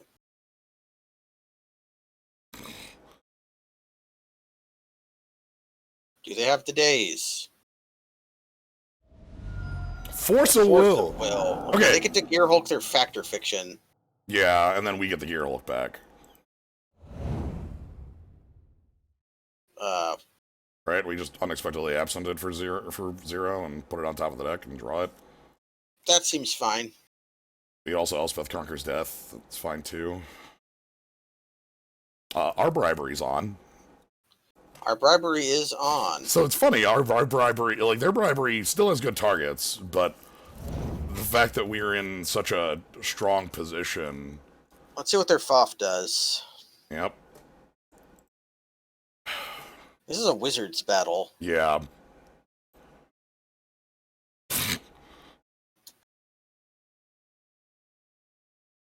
Yeah, that seems like a fine split. That was a terrible Factor Fiction. That's a horrible Factor Fiction. I might give them, actually, like...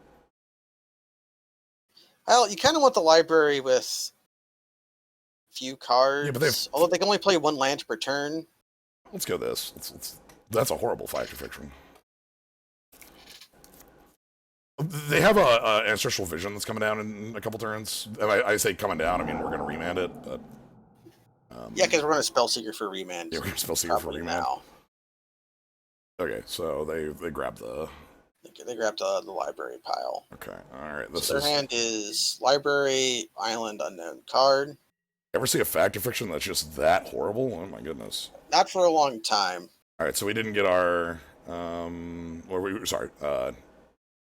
Ahem. Mana drain mana. Let's say, where's our mana drain mana? So I can absent for 0. I can bribery right now. Not terrible. We have 3, 4. So we have, not counting Shell Dock. We have 8 mana. We can do a lot. Yeah, 7 if we want to use Shell Dock this turn. But even then, that's like a lot. We could probably... We don't have to Spellseeker now, because they're not getting the visions until next turn. How about we so we could click them to see what... We probably start with bribery. Now let's start with bribery. We can steal their... We can grip tide the Gear Hulk. And then we can like click them if we want to see what their last card is. Or... I'm sorry, is that... That's Big Emrakul. You could Sower our Gear Hulk. You could Consecrated Sphinx. Or just a giant creature. I like Big Emrakul here. Pro instance. That's what their deck is. I'm going to... So we can Grip Tide... I mean, the White Grip Tide just seems like a thing we're doing, regardless of anything else. So our choice becomes, do we want to draw 3 cards this turn?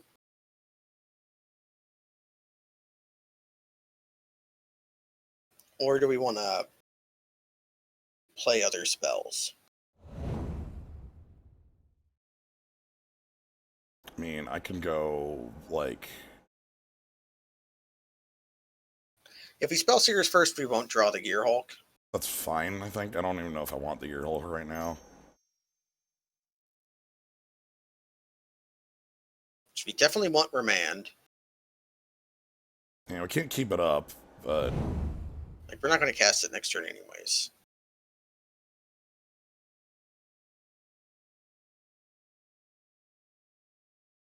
And then we can -4 recall.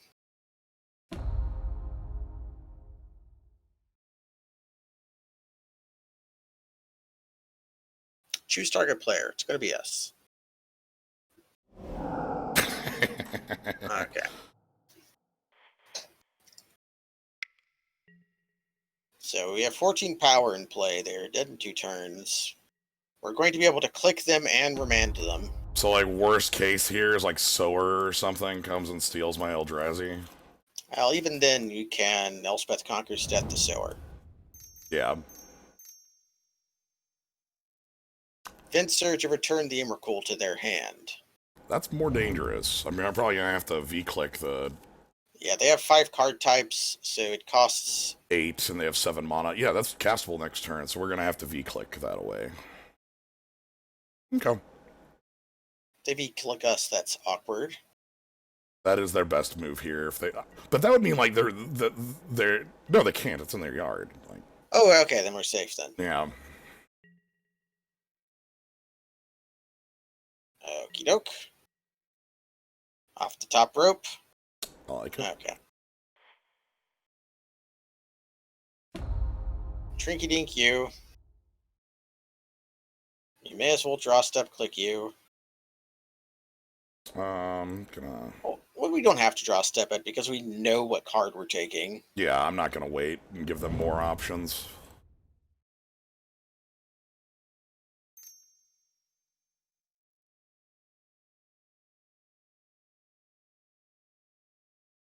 Like, this is a 100%. We cannot allow them to cast that card.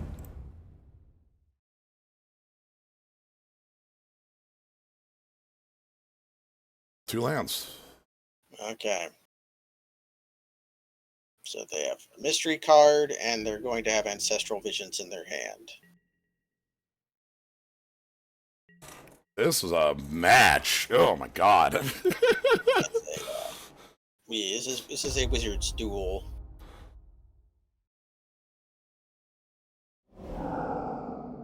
Wait for it to get on the stack.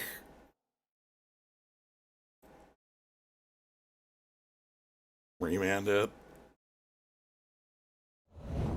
Cool.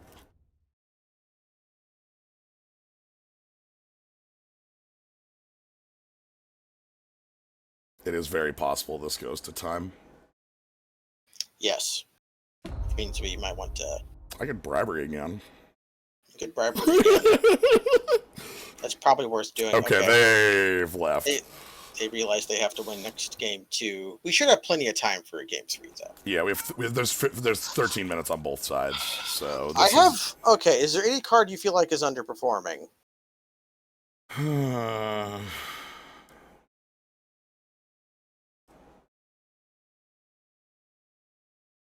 Because there is one card that may or may not be useful. What do you like? I don't like this card. I merely want to bring attention to it. Sure.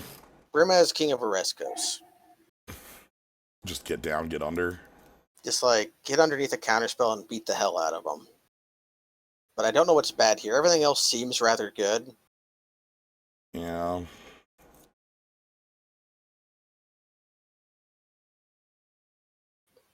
So we probably just ship it back.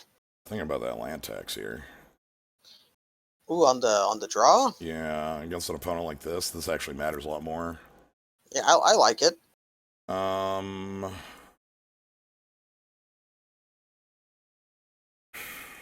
Take out, wins for it.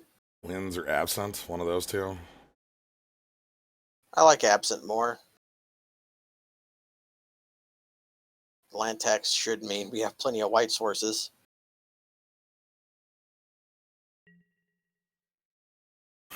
All Wizard's right. Duel. Yes. Okay. A Wizard's Duel. Let's see if we play land tax and they failed and they just decide not to play their second land. Wizard's Duel.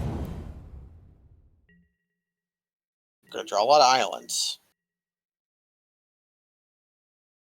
Yeah, they're just going right for it. Oh boy. All right. A Wizard's Duel. A Wizard's Wizard's Duel. Wizard's Duel. Wizard's Duel. And that is the Wizard's Duel. you know those games of chess where it's like two chess masters, and they're they do the open, and they're like, oh, mate in 6 moves. Yeah, mate in 6. Like, I think they saw it happening. They realized this search is going to be too slow. They're going to draw like 6 cards. If I flip my search, their land tax is only going to be better. And then they're going to shell dock us, and at least that's the story I'm going with, rather than Pizza's Here. I mean, Pizza's Here, or they accidentally try to say pass pass until given priority, or See, pass with all triggers, I and they don't. hit. I don't in any world want to believe that they were just like, oh, I'm done with the match. Because if you commit to that sort of control deck, you gotta You know. have to know. Yeah, You gotta know that like you're gonna be here a while. and you're gonna like, you know how much enjoyment I got out of like Mana Drain Days play Yeah, on turn those are 2. great back and forth. Also, Jim Pablo, that sounds familiar. All right, I'm keeping this. It seems highly keepable. Yeah, not great, but capable. All right, let's put the bribery under this as usual. Let's put our bribery under. Sword is probably the best one. Yeah, I want to be able to tutor the Mana Drain, right? Like, Yeah, and having swords under the shell is not terrible. is that like a Thought Devourer thing? Is their avatar? Let me hover. You can... Is that Jenny Thought Texas? Sponge. Thought Sponge. Yeah. We've had that question before, I think. Thought Sponge, not a card I think about a lot. There's a lot of those EDH deck cards I'm not super familiar with, but... Alright, how quick is our opponent coming out the gates? Are we seeing Monodorks? Is this our green opponent? No, it's just stomping ground into Goblin Guy. Yeah. We'll draw a library and then we'll wins them. Yeah, these hideaway cards are nifty. You have to hit a condition to use them. Oh, there's one in each color. They come in tapped, and then they do their thing. Okay, to be honest, I can only tell you what 3 of them do. I remember all 5 because I liked the cycle a lot. The cycle's good, but Sheldock Isle, Windbreast Kites, Yep. and Windbreast Heights is 3 attackers, by the way. It's the white 3 one. attackers. It's Battalion. They have The so they all have the green same. one They all is- have the same like grab off the top 4 and then cast for some thing for 1. The green one is have 10 or more power total, right? Yeah, it's power. I could not tell you for the life of me. The red. What's the red or black green? What black one? The red one is 7 damage to an opponent.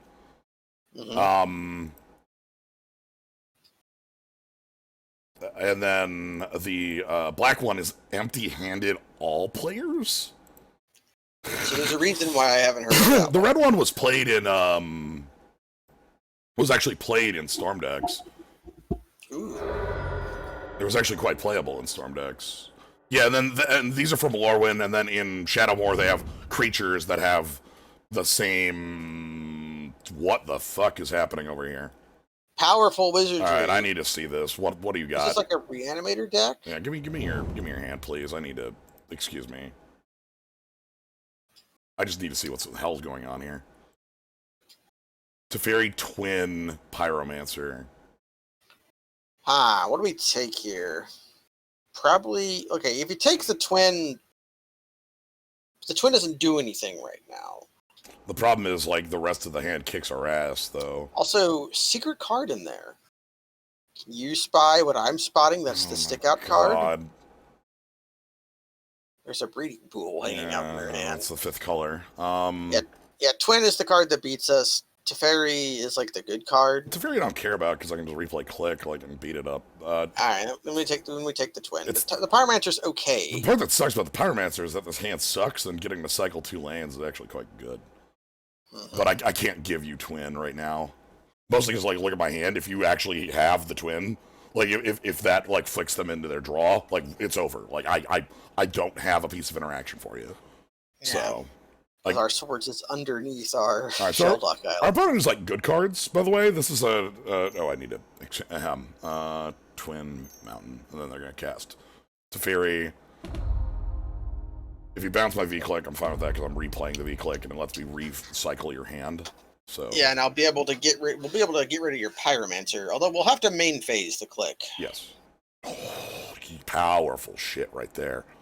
I like. Yeah, so main phase the click. We are exactly fine taking their Pyromancer. Hide that. Yeah, I'll take the Pyromancer again because their hand is too many cards that they can discard to it. And Thirst is mostly the same effect, only without a creature attached to it. All right, and I can attack down Teferi. Do we want a Teferi? We'll think about it. It's quite possible we want a Teferi. It makes the twin combo much worse. Right, if you can't end step the... Yeah, if you can't instep the Exarch, then... Their hand's a bunch of garbage right now. That's why I'm happy to get rid of that Pyromancer, because the Pyromancer fixes up this shit real hard. Pyromancer has discard 2, draw 2.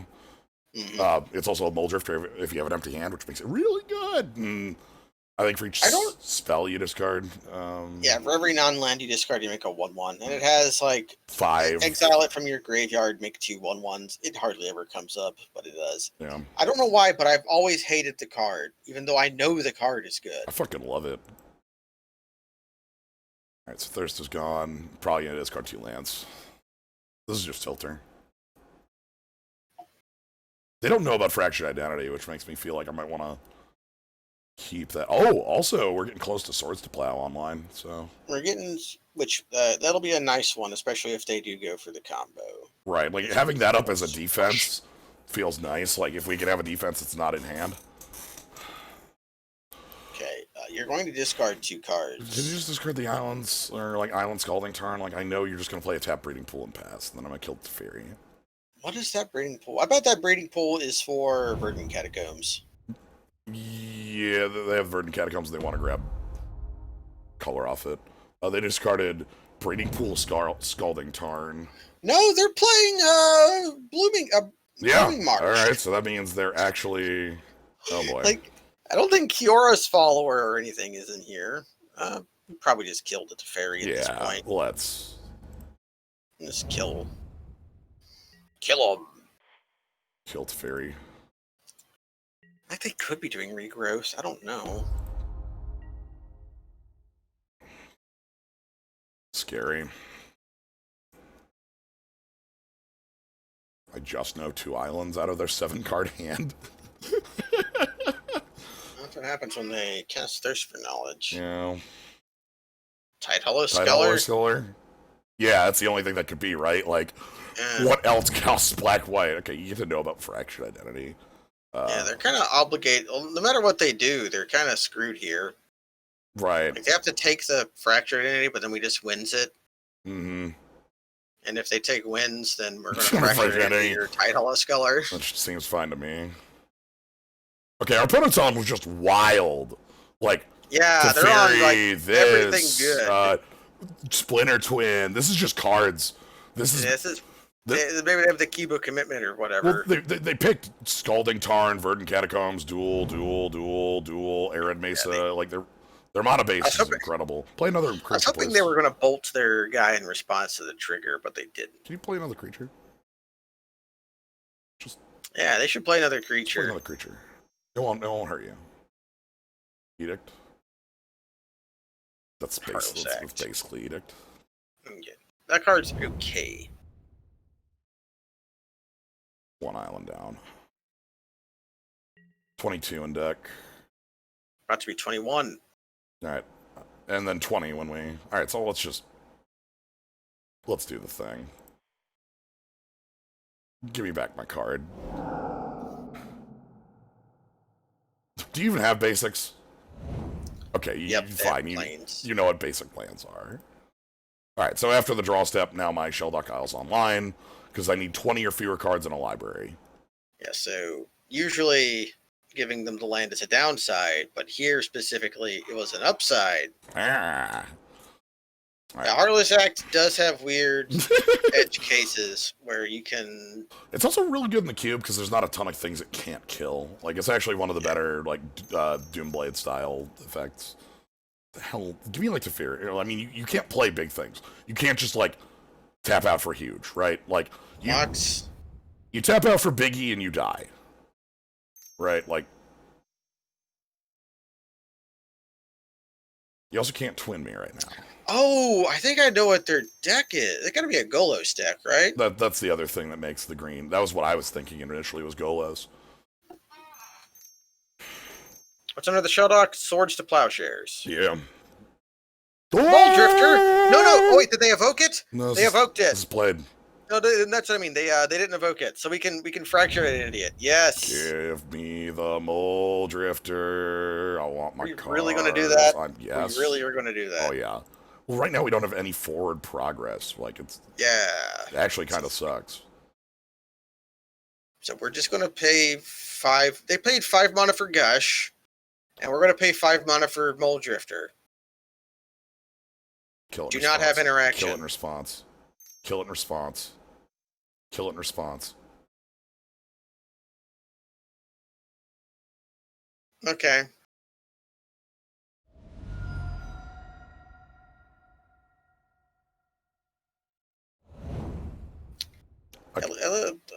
Yeah. Could have swords there, but I'm not going to against. It's a twin player. Well, I'm not gonna like waste because I could have like countered the swift end. Yeah, if they play Murderous Rider and another creature, we can just Raz here. Yeah. It'll be fine. But again, like we're running on fumes. Like, our deck has a lot of like some strong reloads, but we need to find those. Yeah, like a Spell Seeker would be. Spell Seeker would be really good. Recalls obviously. Like Jace. Okay, well that's. Lava reaches.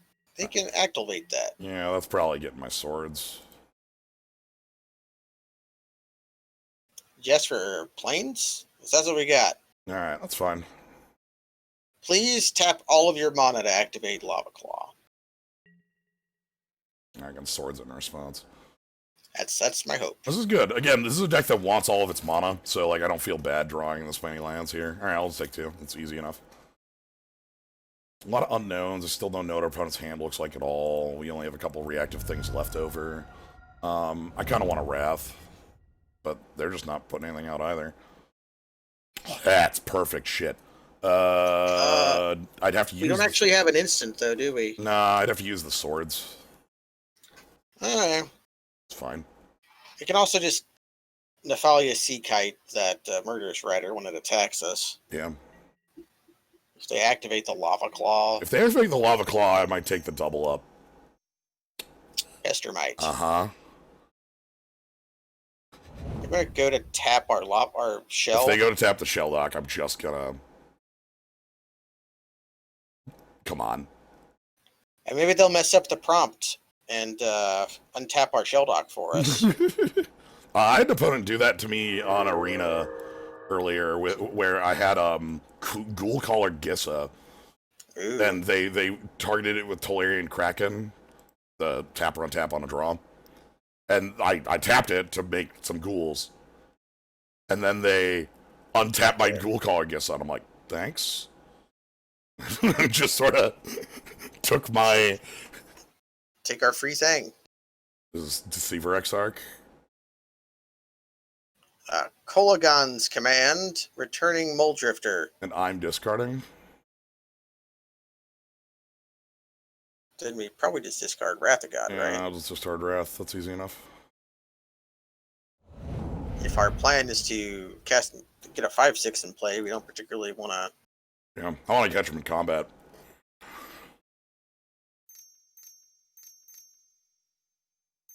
Especially if they play that Mole Drifter pre-combat. Yeah. So our swords won't fizzle. Yeah, and Kingdom for recall here.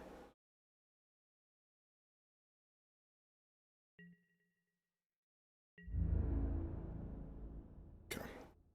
Behold! Do not interact. Sorry, Muldrifter. It seems to me you lived your life like a candle in the wind. Very impressed by our opponent's deck, by the way. It's just like hyper cards. Yeah, just cards. Kolagon's Command, interactive pieces, card draw, Murderous Rider, some Thoughtseize. They're probably going to post-combat something cool here.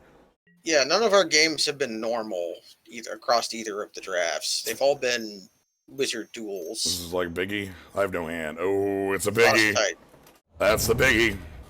That is a big creature. Alright, we kind of need to draw real. Okay. So the power of casting Mole Drifter twice. Okay. They're overcoming us. Because if you look how many cards are in our deck, Mm-hmm. are 23, Mm-hmm. they have 13 in theirs. It's fine. Part of that is they fetched a few times, and they thirsted and varied. We got time. Because they didn't activate their lava creatures and murder my ass. Yeah, which they probably should be doing. At this point, they should be kicking my ass if that lava claw reaches. I don't... So they could attack for a bunch. What's your post? What's your good? I mean, I'm out of Wrath now, so... I don't even know how good Wrath is in this map. Oh, okay. Yeah. Chorus of Portal. God, King. Somebody voting for Carnage. Yeah,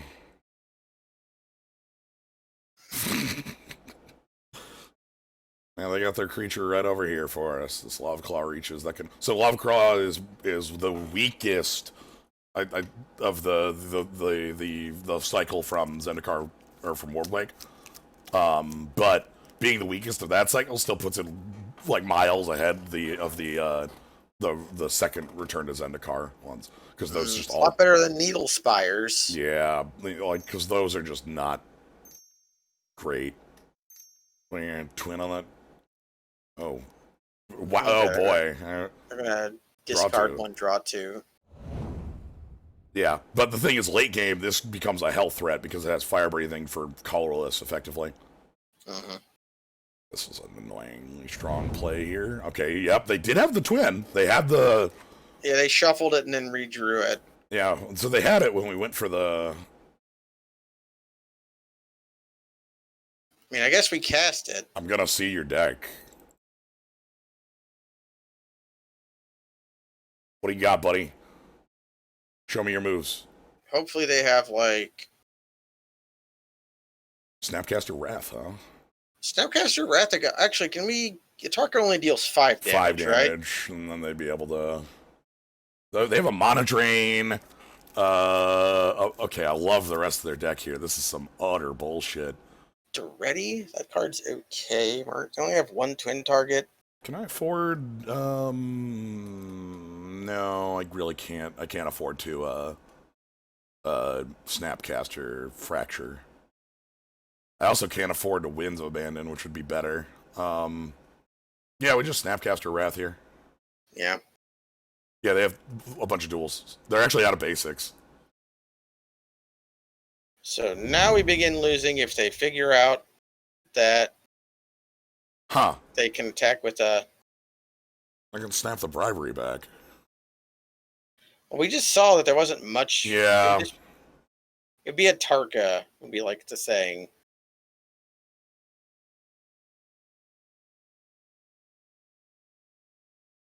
Let's clean up. We really need recall. Holding the land because we have a Jace for filter. End step.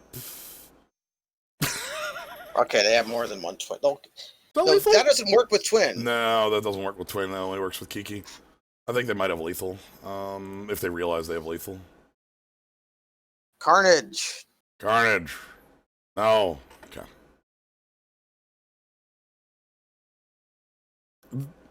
If they play Kiki Jiki here, that would be very funny.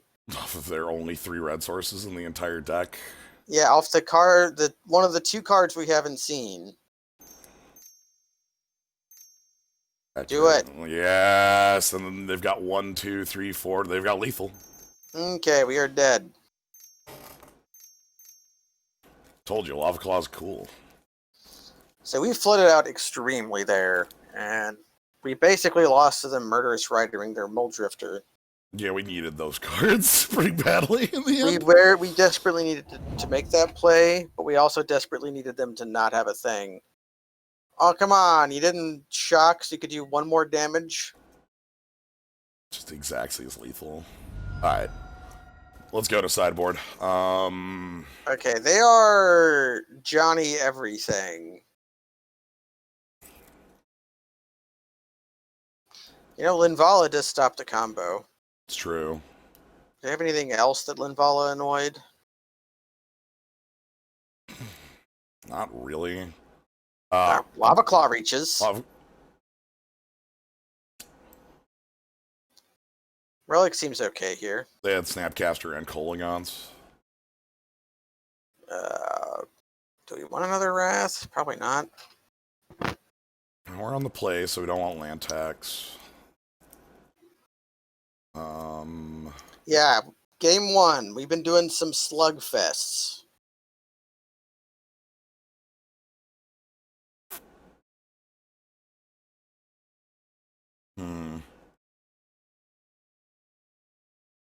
All of our instant speed removal is good. Like Angel. Thinking about Baneslayer Angel? Yeah, I was thinking about that stuff. You know what? Let's have some fun.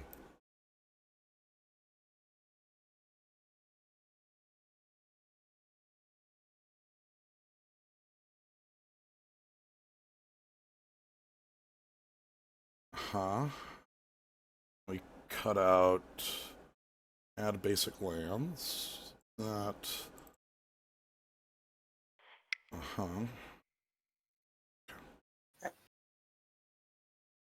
you have to set it as your companion, or does it auto-magically do it? It's blue. It's blue.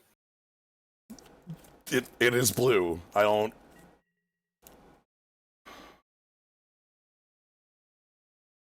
Okay, it auto-magically does it.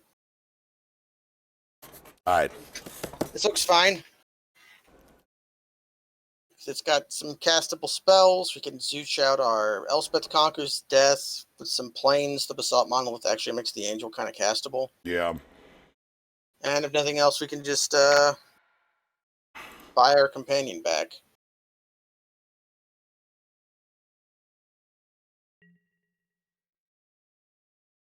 Ooh.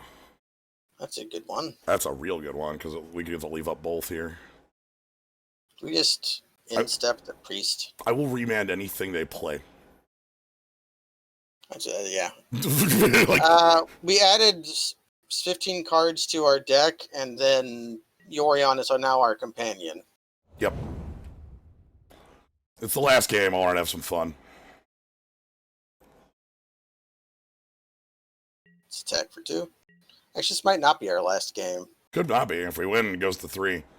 Yeah, and then we can cut the Yorion. And then we can really Psychomancer them. Right. This is the true Psychomantis play right here. You're gonna Snapcaster us? We'll probably just accept that. I would love if they wasted their Snapcaster in a deck like that. Their mana sucks right now, by the way. Yeah, they're all. They did not have Golos by the by. What the hell was their green for? A Tarka cast. Playing multiple green-black duels to cast a Tarka? Yes. Teferi? No? Okay. Please pass. Blue land off the top, please. Beautiful.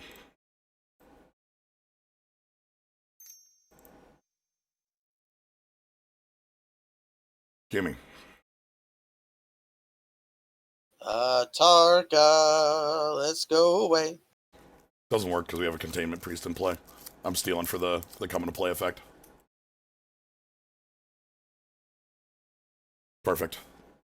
Okay, this is also perfect because we get to know. So yeah, we don't actually get to keep what we take here. Actually, does it even come to play?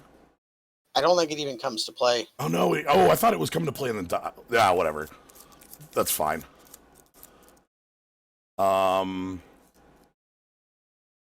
This gives me full knowledge of their hand. Atarka? Snapcaster?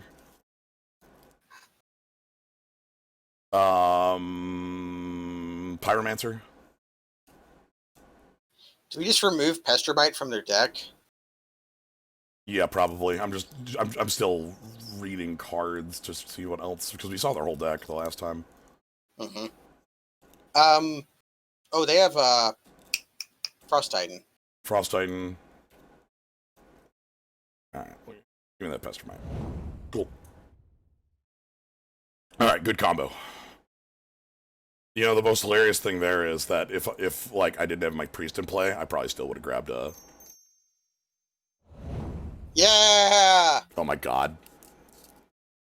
We should have post-combated our spell. Post-combated our spell. Womp womp. Pyromancer. Yeah. I don't think they have the mana for it, though. I don't think they have mana for a lot of those things in their hand. This rules. Portal, sure. I'm at Elspeth Conquers Death later, so... Yeah, so we just Hold up remand / untap our monolith. Yep.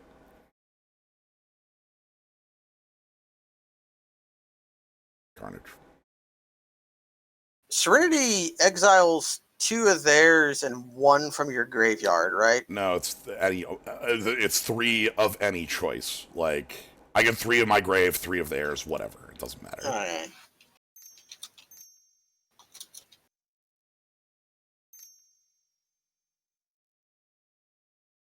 That's an easy. Do we care about remanding that? Not especially because I want to Elspeth Conquers Death the Portal. Sure.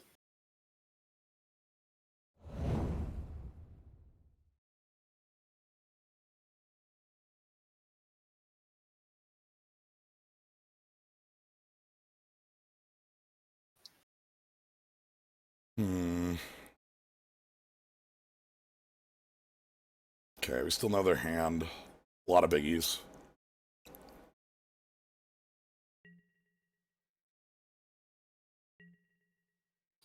The Wrath of God is pretty good.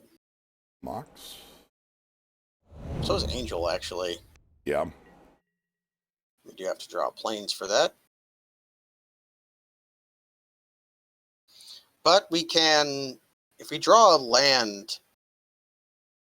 Okay, then we just probably Elspeth Conquers Death. If we can squeeze it in, it would be really nice to.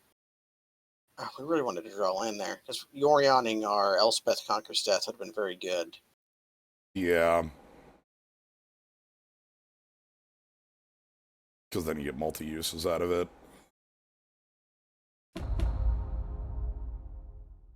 Your portal, please. Then they what, Dragon Lord Atarka, and we just... You're remanded. Or just Day of Judgment, don't give a shit. That's a play I just wouldn't care about.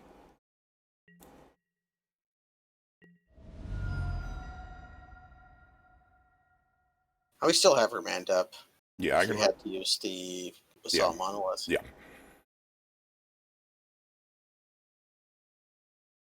The difference is we don't get the Monolith next turn. Do they have the Frost Titan? I'll remand the Frost Titan. I'll remand that.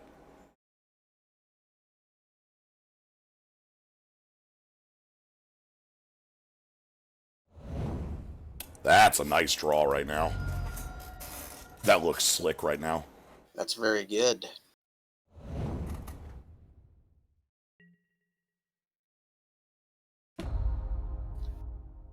Don't hit a dig.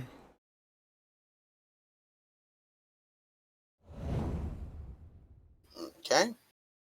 Now we untap our Basalt Monolith, and we just want them to commit as much as they want into our Angel of Serenity. Yeah.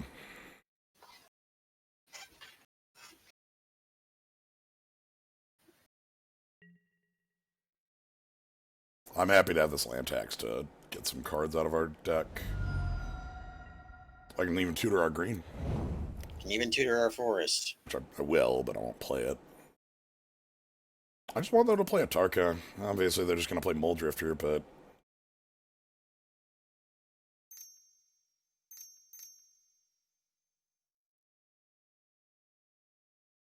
When we get Containment Priest with a 3/3? I'm pretty sure Elspeth Conquers Death only grabs from your graveyard. The card's not a black card, so Yeah. black cards are usually the ones that steal from any. This is extremely your graveyard. There's that Muldrifter. Okay. They're just making our Shell Dock Isle better. Well, yeah, because we can't. We certainly aren't gonna. Nah, we're not. Okay. Tap our Monolith.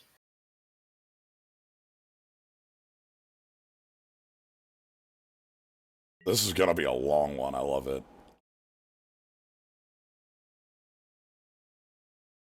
So we definitely grab a planes. I think we grab one of each.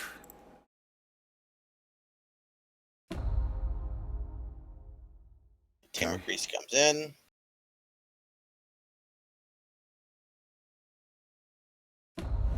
Seems like a reasonable way to bait out the Atarka. Yeah. And we can wait. Should we pick up Yorion here? Can we still dig if we do that? No. Unless I want to use Basalt Monolith for it. Which I kind of don't right now. Yeah, because we can't Angel if we do that. Okay, then we just pass then. Yeah, I'm fine with this. They don't really have super great attacks. They have Mold Drifter. It's funny, Containment Priest would make our Yorion suck, but they are Radad. Because this is... Oh no, it's not cast from hand. Okay, never mind. Sorry, I'm thinking of, Dronoth... Hellfucker. Yes, a renowned card. Y'all know it. Right? You can't cast spells from, like, outside your hand or whatever. It's a card people were complaining about in Commander because it's a meddling mage for your commander or whatever. Which you can just kill it. 6 cards in hand. Magistrate? Probably Magistrate. I still get a land tax a bunch, and I'm actually super happy about that because we can start feeding the dig through time by just discarding a bunch of garbage. Although if we don't do anything else here, we can just dig. True. I'm still gonna feed. I'm still gonna grab 3 lands with land tags so we can keep... Oh yeah. You got to make our 60-card deck manageable somehow. Yeah.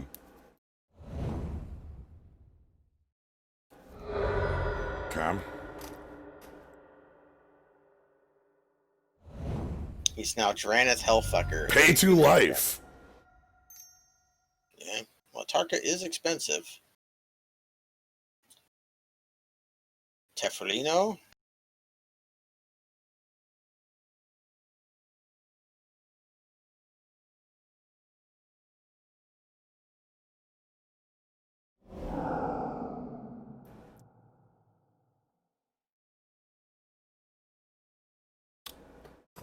Recall is one of them. Do we just want to cast a Terminus? Or do we want like a Banishing Light? I think that Banishing Light. It's a pretty good one to Yorion. Yeah. So with the Spellseeker.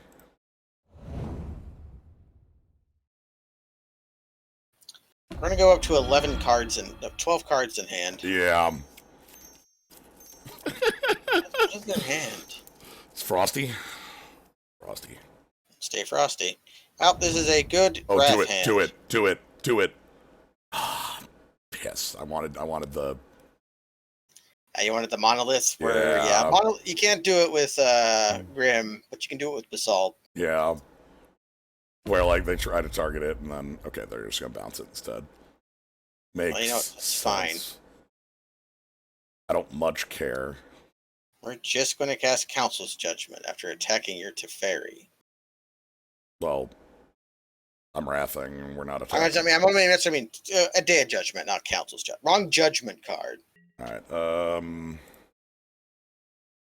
yeah. I would like to use that ability.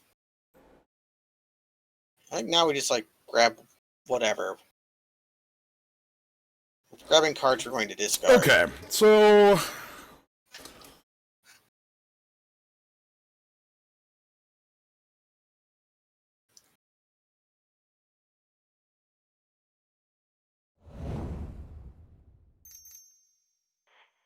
Behold! You can't daze us! Alright. Time to discard non-forest lands.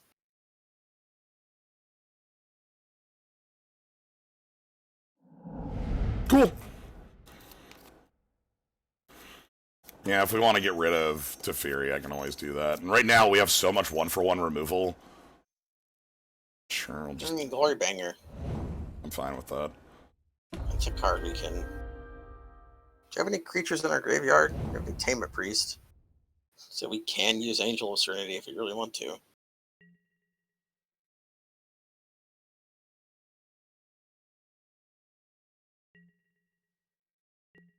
Angel isn't very good on this one. Because it could just, like, get replayed in haste. True. Alright, and again. Yeah, please, thank you very much.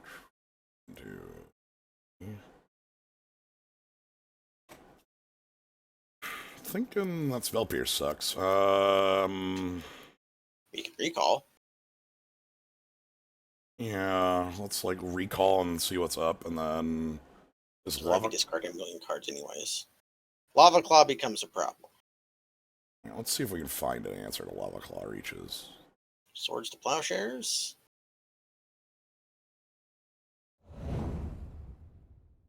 Bright Riptide. You could fracture Identity their Glory Banger and kill their Teferi. Yeah.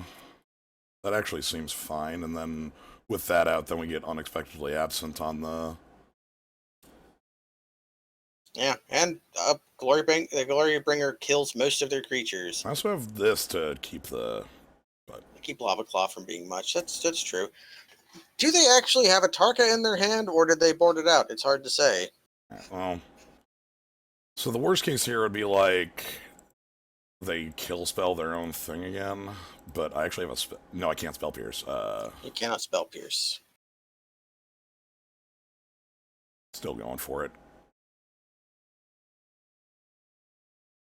Attack us for 8 with the Lava Claw. Oh, come on! No, they're okay.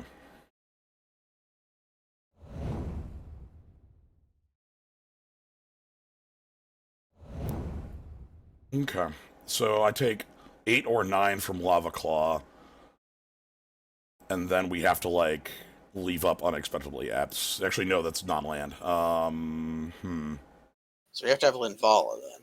Yeah.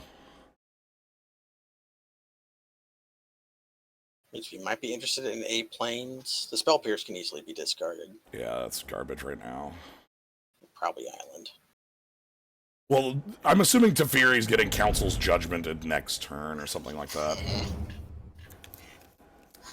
Okay, so they can attack us for 9.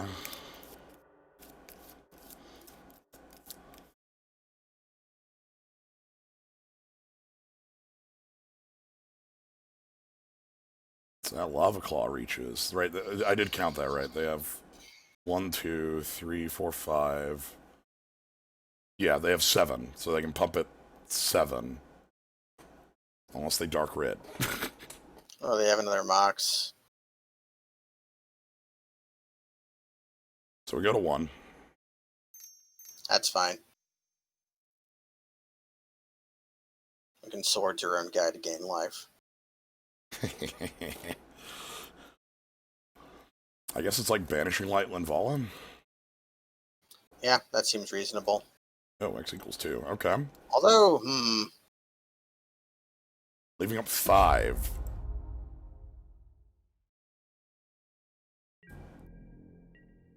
Oh god, do they have a Mystic Confluence?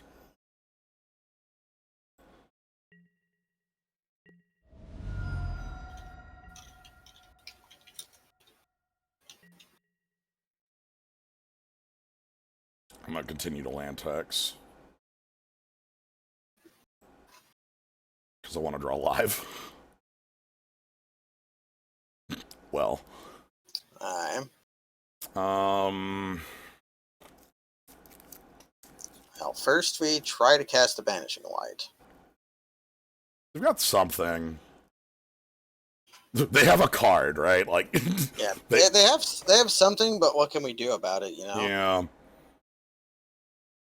So let's go Banishing Light. Actually, let's do the one that they can't answer with like a.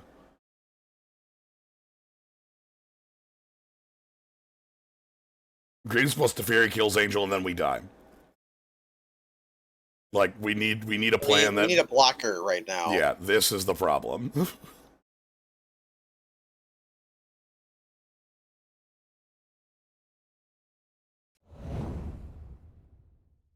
It would be nice if we could Greaves our Linvala, but we cannot. I think we play Linvala. Yeah, I think Linvala is our only hope because of Otherwise, the Lava Claw just crushes us. Okay. What do they leave mana up for? I assume a kill spell. Please don't. But Please let us live. we're leaving up swords. End step. You clearly have something. Pester Might? Is it Mr. Confluence? I put... Oh! Create 2 1/1s. Sure. That is a problem. No, they can animate. This says creatures. Yeah, it can animate, but they can't fire breathe it, so Yeah. it'll just be a 2/2. Yeah.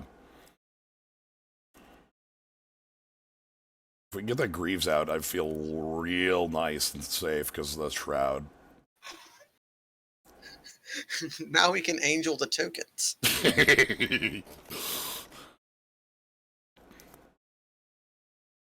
Alright, if they have a kill spell that costs...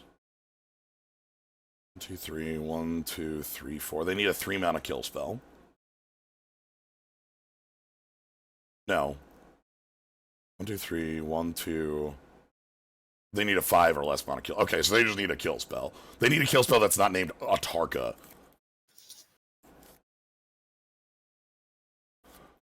Because our mana has been constrained. That is why. Every turn I've had to tap out. Next turn I'm playing Angel of Serenity and Lightning Greaves again. Like... Yorion, if we have a good Angel of Serenity, would be... Yeah. Actually, do we... They don't know. Do they know? Do they know? I don't know. Do they know? Actually, do we Greaves the Angel, or do we Greaves Linvala? I mean, I like... Okay, once the Lava Claw's dealt with, then the Linvala has done its job. We'll worry here in moments' time when we find out if we've lost or not. Yeah.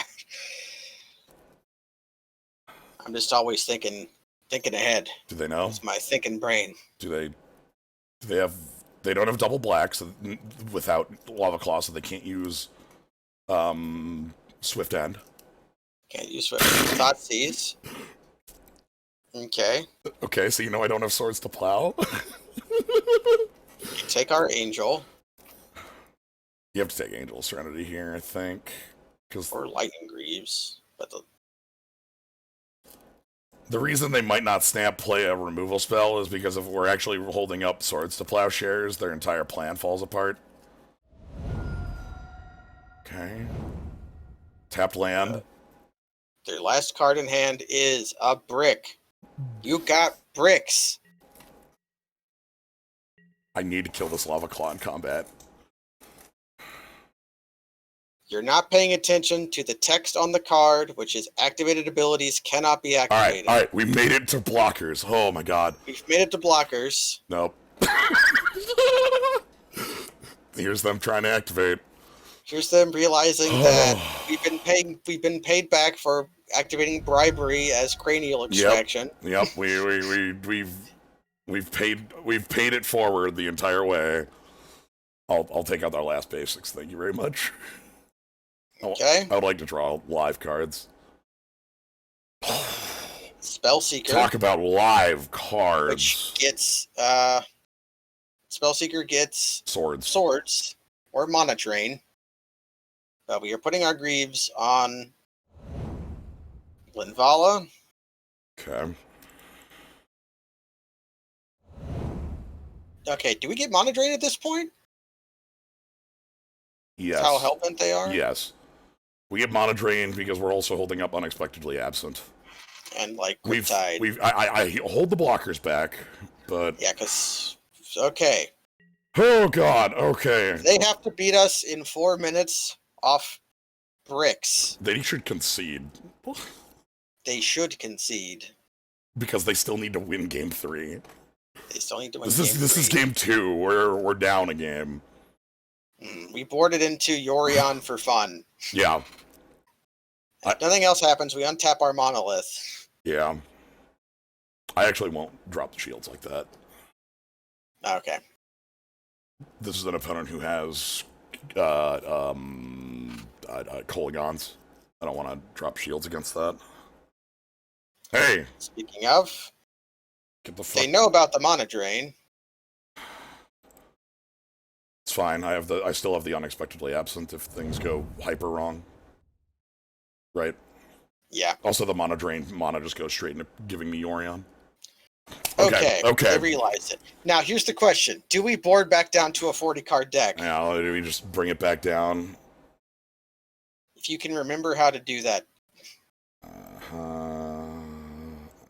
You're fine. Yeah, Judgment's out. Baneslayer's out. Terminus is out. Expectedly Innocent is out. Gush is out. All the blue stuff is fine. Krasis is out. Forest is out. Island is out. Island is out. Plains is out. Plains is out. Lumbering Falls is out. Golgari Signet is out. Relic is kind of okay against them, but how much mana is that left over? 18. Take out a Plains.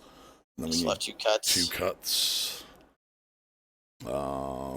Sower seems kind of bad against them. Yeah, Sower and I don't know how I feel about Spell Pierce against this opponent. They tend to get out of. Oh, land tax. We're on the play. No, we're not. Yeah. No, they lost. They're on the play. Oh, okay, yeah. Okay, cool. Yeah, this is all fine. We only used land tax because of we drew it in the middle of our 60-card deck. Okay. Why is Yorion in this cube? They always put cards like that in the cube. Yeah, they put new cards in. Okay, now you've got to beat us a normal deck. And we got a beautiful hand. Oh, my. Oh, we got library on the draw. Library on the draw. Bellissimo. Oof.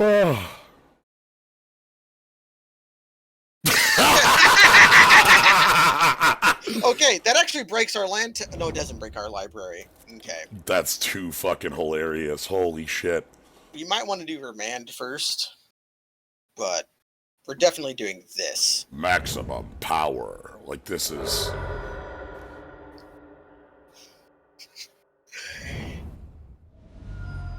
Signet. Oh, Teferi. Yeah. Or play their. Yeah, this is Teferi. Sure, I'll draw a card.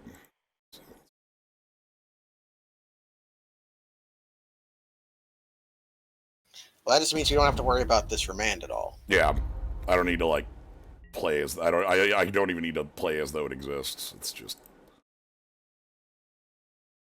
How we can discard it to land tax. I'll just play land tax. Get us an island for Jace. And let's us library. Yeah. You can have Teferi, that's fine. Hold on. Let me just. Yeah. Let's draw a card. I'm gonna discard the Remand, obviously. That's. Yeah. So Winds of Abandon and Wrath are really good at keeping us standing against some sort of threats appearing out of them. That's fine. The only real thing we have to worry about is getting randomly comboed, because that is one of the ways they can win. Yeah, and I don't have instant speed interaction anymore because Teferi is in play. Unless we draw a removal spell now. Yeah. Which we draw, we'll use it. Okay. Well, let's get Teferi off the table, shall we?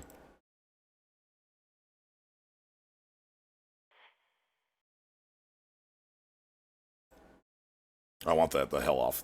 They discarded Snapcaster Duretti. We're not discarding Remand anymore. No, I'm gonna discard Jace, I think. Jace or the land tax. Actually, we don't really need the Jace if we have the library. Yeah. And tax can help us stay libraried. 5. This is gonna be Glorybringer coming in. Oh, just Mold Drifter. Mold Drifter. We don't care about Mold Drifter.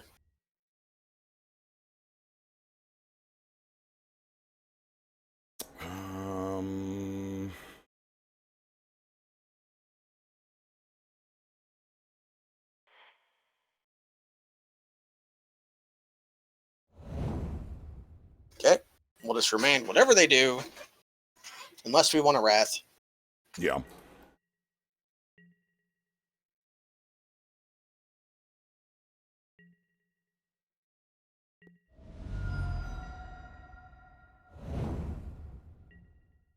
That's annoying. That's probably okay.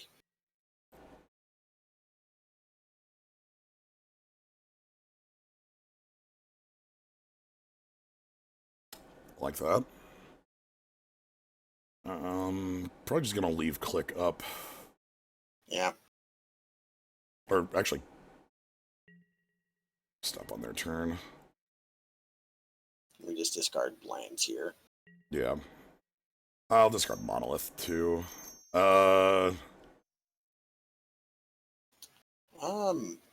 we remained that.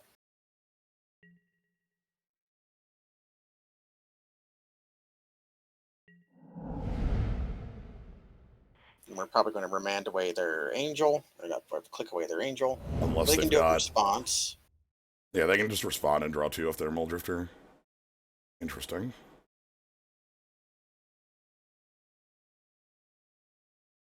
Yeah, they can draw all the cards they want. Actually, do we just let them Frost Titan and then we can Wrath? Yeah.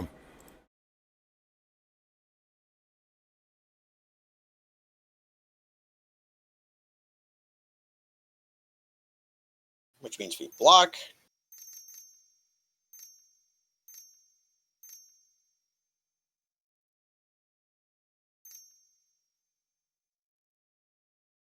They've overtapped.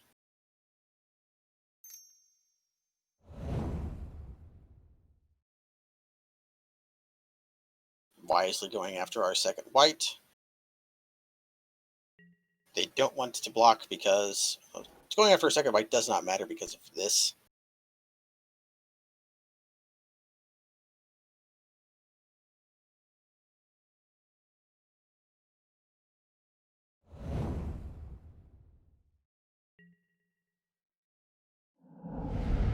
Okay. The onus is on them. We just have to pass with responding to whatever they do. Yeah. I think their Lava Claw Reaches is the threat that sucks right now. That's the one we don't have good answers to. Yeah.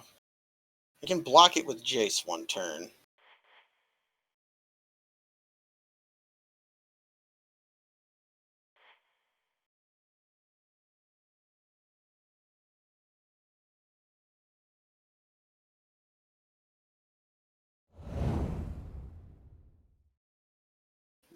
They probably have Braid or whatever.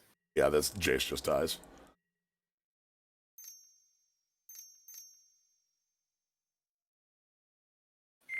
One moment.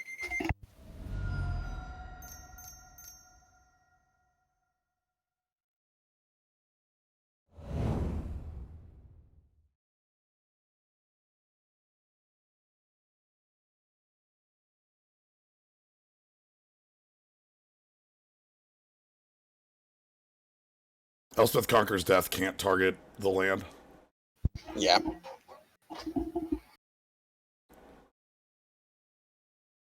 So we bury the Pestermite.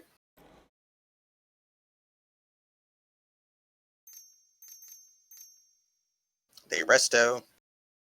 The Winds of Abandon. Yeah, we just wins.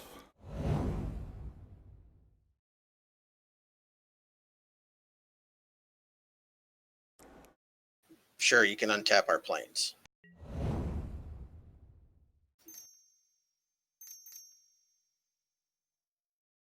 Murderous Rider. 30 seconds. Of course. Because you draw the island, you decline to. Okay.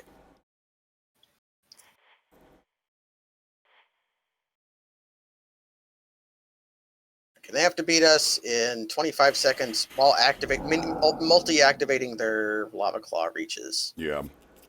I don't think... While searching these basics out. The basics hurt because they actually let the Lava Claw...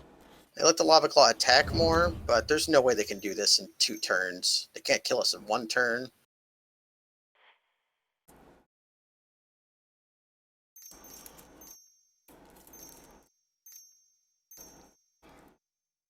I don't think they've got time for the way it works. It's way too slow. Yeah. So... Wizards!